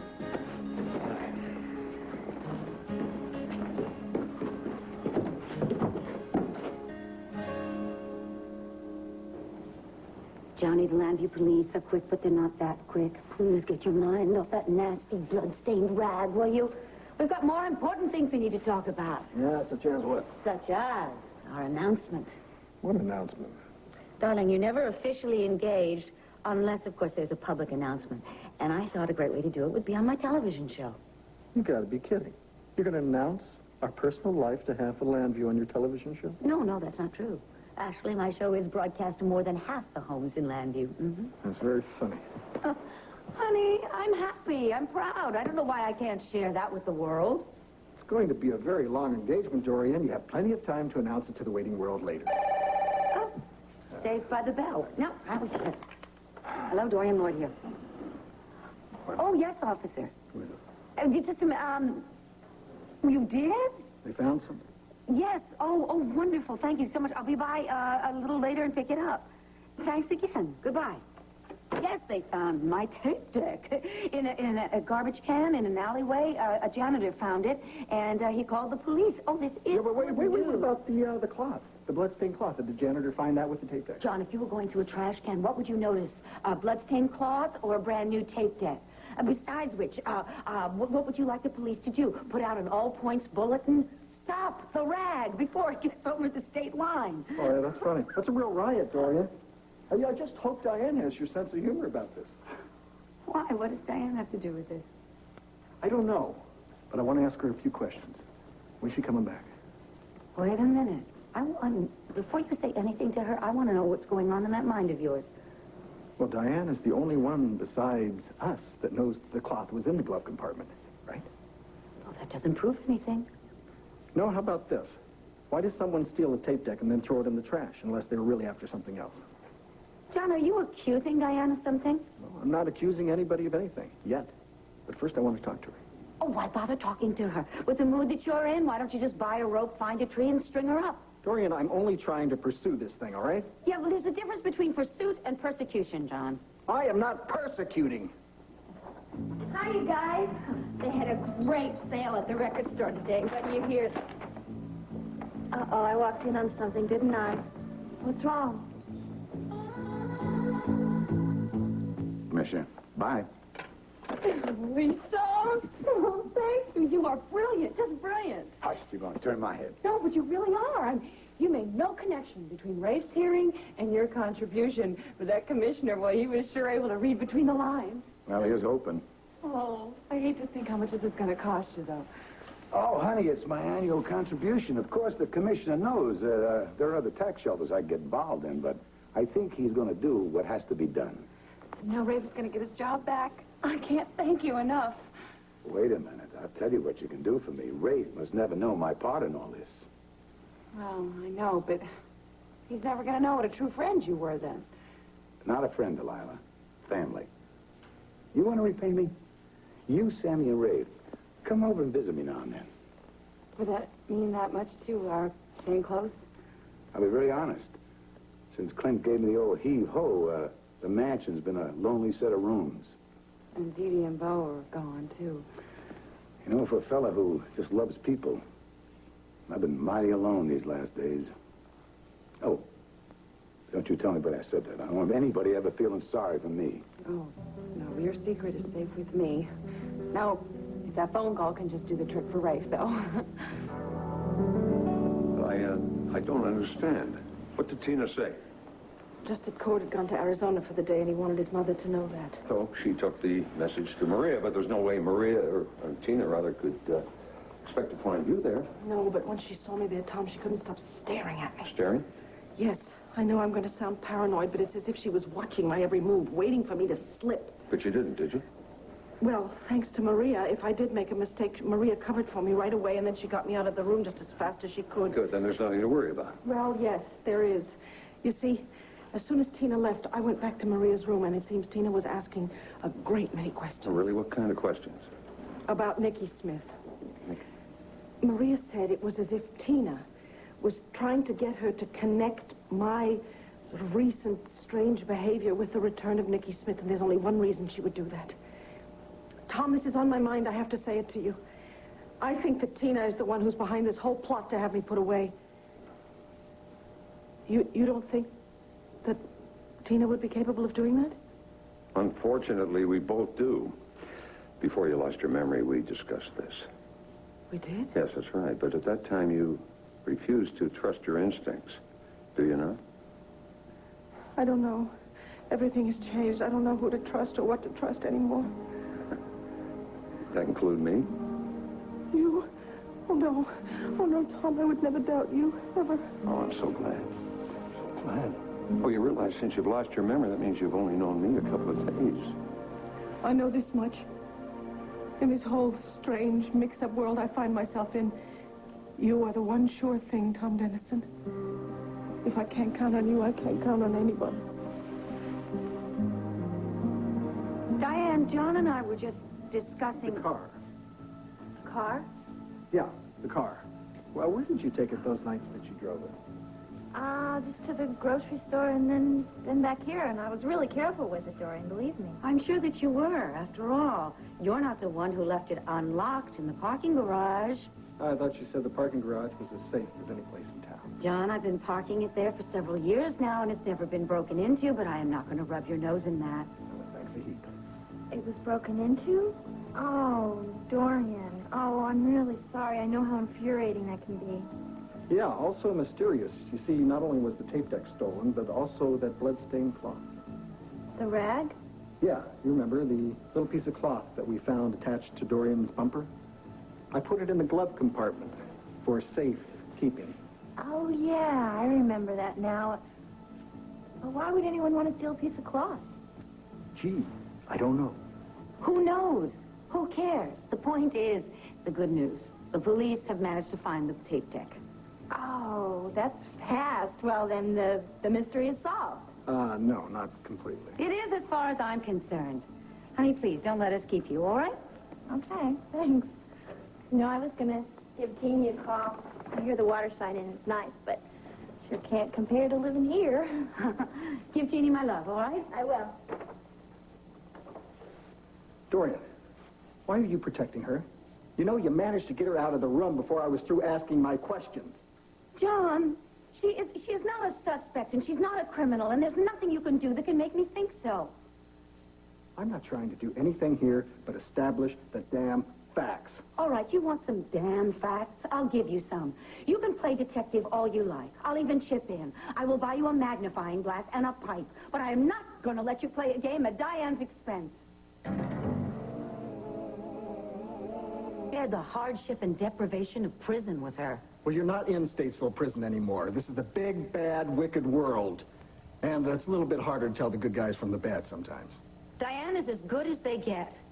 She's been nothing but open and honest with me, and with you, for that matter. She answered all of your questions about the car, didn't she?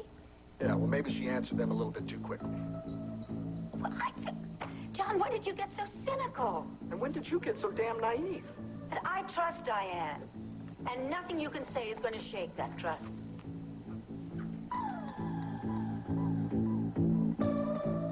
But I wanted to help, really. Oh, honey, you're a lousy liar. I just took care of the dresses myself. There must be something I can do around here. Well, now that you mention it. Oh, exploiting the workers, huh? Oh, you got a grievance? No, ma'am. Hmm. Somebody has terrible timing. Captain Moore, what are you doing here? Why don't you ask your husband? He knows everything and everybody. Now, look, Captain, when I'm on your turf, you can give me all the grief you want, but not here. Me? Give you grief? Rafe would have to be crazy to do that. What with all your friends? I get it. You can't wait till Friday, can you? You got to come over here and rub it in. Well, maybe the review board will decide against me. Maybe they will kick me off the force. Doesn't mean I have to take any bull from you. No. Take this. It's your badge. Yeah. Oh, come on. Drop the innocent act, detective. Why don't you just come right out and admit it? Your rich and fancy friends bought you their badge back. I'm the first one to find fault with you, Tina, but this time you did real good. Asa, please, don't thank me. Why not? You played Pamela like a Stradivarius. You mean I lied through my teeth? Whatever. She's close to accepting my terms, and I'll have a painless divorce, and she'll get Devil's Claw. Yeah. Bunch of worthless rocks and sand. Honey, the Lord put losers on his earth so there could be winners. Don't even bring the Lord into this, all right? Especially since I had to lie to my best friend, all right? But I did it. It is over with. Now you just have to live up to your part of the bargain. And what part of the bargain is that? Don't be coy with me, Asa. You know very well what that is. You promised to never let Cord know about our little agreement. Oh, about how you blackmail me into making him a rich man. Tina, the word never is not in my vocabulary. Don't you dare try to back out of this. I am not keeping any promises till Pamela signs on the dotted line. You slime! You little worm! How could you say that to me? Hey, honey, put an earlier play. Okay, Asa. Just what the hell are you doing here? I turn around these days, I'm finding you two together. Lord, honey, I'm so happy you're home. Asa and I were just saying... We were talking about Devil's Claw. I was about to tell Tina, since you two gave me the deed, that I had it all officially processed and legally, and it's officially mine now.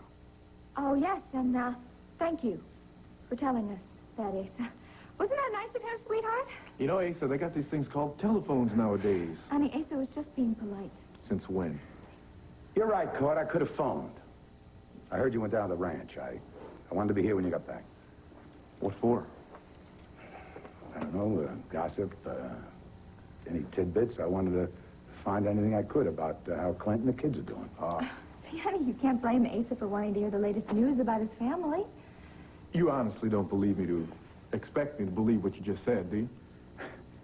You have got me convicted and hung, don't you, boy? I'm going to put you straight. I love my sons. I love my granddaughter. I love my grandsons. And that includes you. Well, you got a real funny way of showing that, old man. Well, I'll tell you something. You never give me a chance to get close to you. I mean, if you and I could have some kind of an understanding, maybe Clint would come around, and who knows, Cord, maybe it could snowball and the Buchanans could be all family again. Oh, and wouldn't that be wonderful, honey? Yeah, well, I can't speak for Clint, but I can speak for myself. And it's going to take a hell of a lot more than talk to get me to come to an understanding with you, Asa. Now, if you don't mind, I've had a real long day, and I'd like to spend some time alone with my wife. You do not make it easy, boy, do you? But that's expected. Because you're one of my own, whether you like it or not. Asa, Kevin and Joey are doing just fine. Jessica's getting prettier every day, and Clint is hanging in there.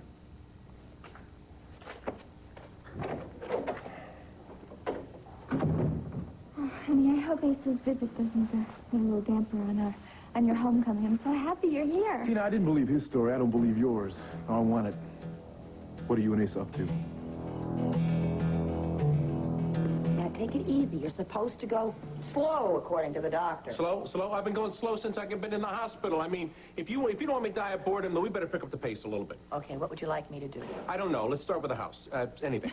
Redecorate? No. There should be some noise. Some rock and roll. Yeah, there should be. Yeah, the radio should be playing. Smells. Spaghetti cooking on the stove. I know exactly what you really want is to have your nieces home. You really think I want the three O'Neill sisters running around underfoot day and night? I miss the hell out of them. I know. I'm sure they miss you, too. Nah, why would they? I mean, Joy's running around the continent. I mean, she's got half the continent at her feet. Connie's starting a new life. Dee Dee's got Oh, she's poor Uncle Pete coming home to this house all by himself. Probably doing a microwave oven, the poor bachelor lawyer. Oh, I'm a very melancholy picture. Yeah, I'm going to turn into the town character. Yes, the man who has everything really has nothing. You could change that, you know. Yes, I could.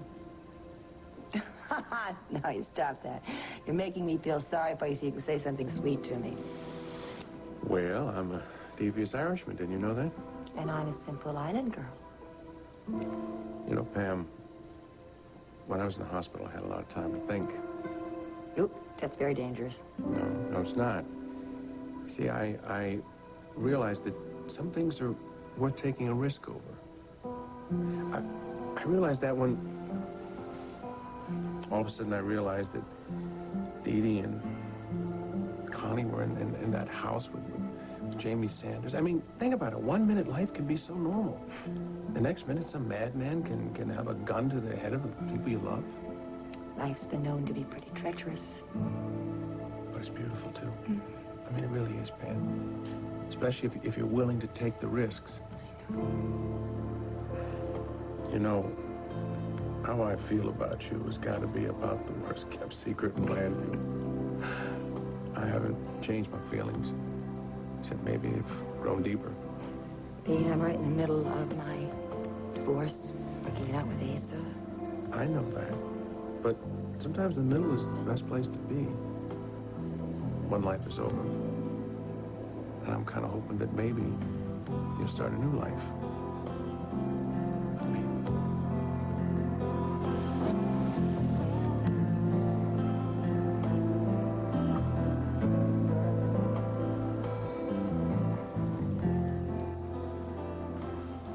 Are you saying I'm back on the force? As if you didn't know. I didn't know. Delilah, tell him. This is as big a shock to me as it is to you, Captain. What happened? Oh, your good buddy, the commissioner, just stepped right in and personally dropped all the charges against you. That's what happened. Oh, Rafe, I'm so happy for you. I don't get how it happened so suddenly. I got to give it to you. You're real good at that, you know? It's a nice touch, pretending to be shocked. Pretending? I figured I was facing a hearing on Friday. I figured it was just a formality, then I'd get the boot. Oh, no, not you, Rafe. Not with all your friends. Just what are you implying? I'm not implying anything. I'm telling your husband right to his face. You pulled all the right strings, called in all the right chips, and you saved your butt, didn't you, Detective? Captain, what are you talking about?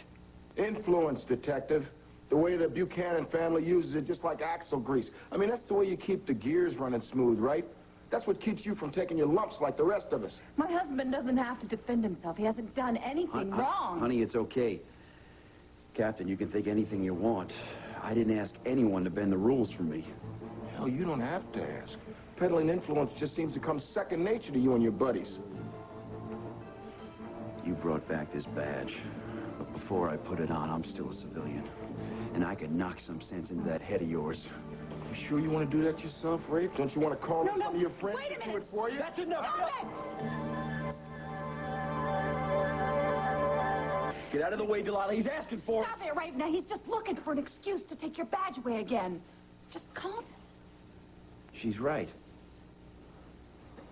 You'd like me to take a swing, wouldn't you? I want you out of my home, now. Man, look at you. You use anybody to save your neck, won't you? Even your wife. Get out, Bill. All right, I'm going.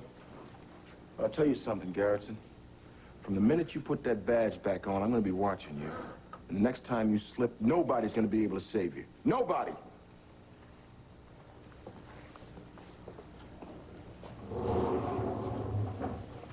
And just forget about it. Look, at your back on the force. That's all that matters, isn't it? Bill Moore's a tough man, and we don't always agree on things, but I've never seen him like that. Rafe, he's just jealous. That's all. Of what? Those so-called influential friends I'm supposed to have? Honey, you have a lot of friends in this town. Is there something wrong with that? Of course not. I didn't ask anyone to buy off the charges against me. No one said you did. He did. You know the commissioner. Now, can he be bought? I never thought so before.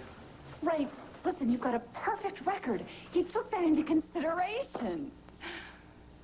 You know, you're right. The commissioner's a fair man.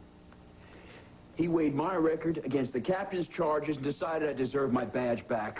There's no other explanation. Why did I let Bill Moore ruin it for me? Baby, I'm back! Lieutenant Garrison is back on the force! Oh, Rafe, that's all I wanted. What? I mean, that's all I wanted for you. I never knew how much this meant to me. And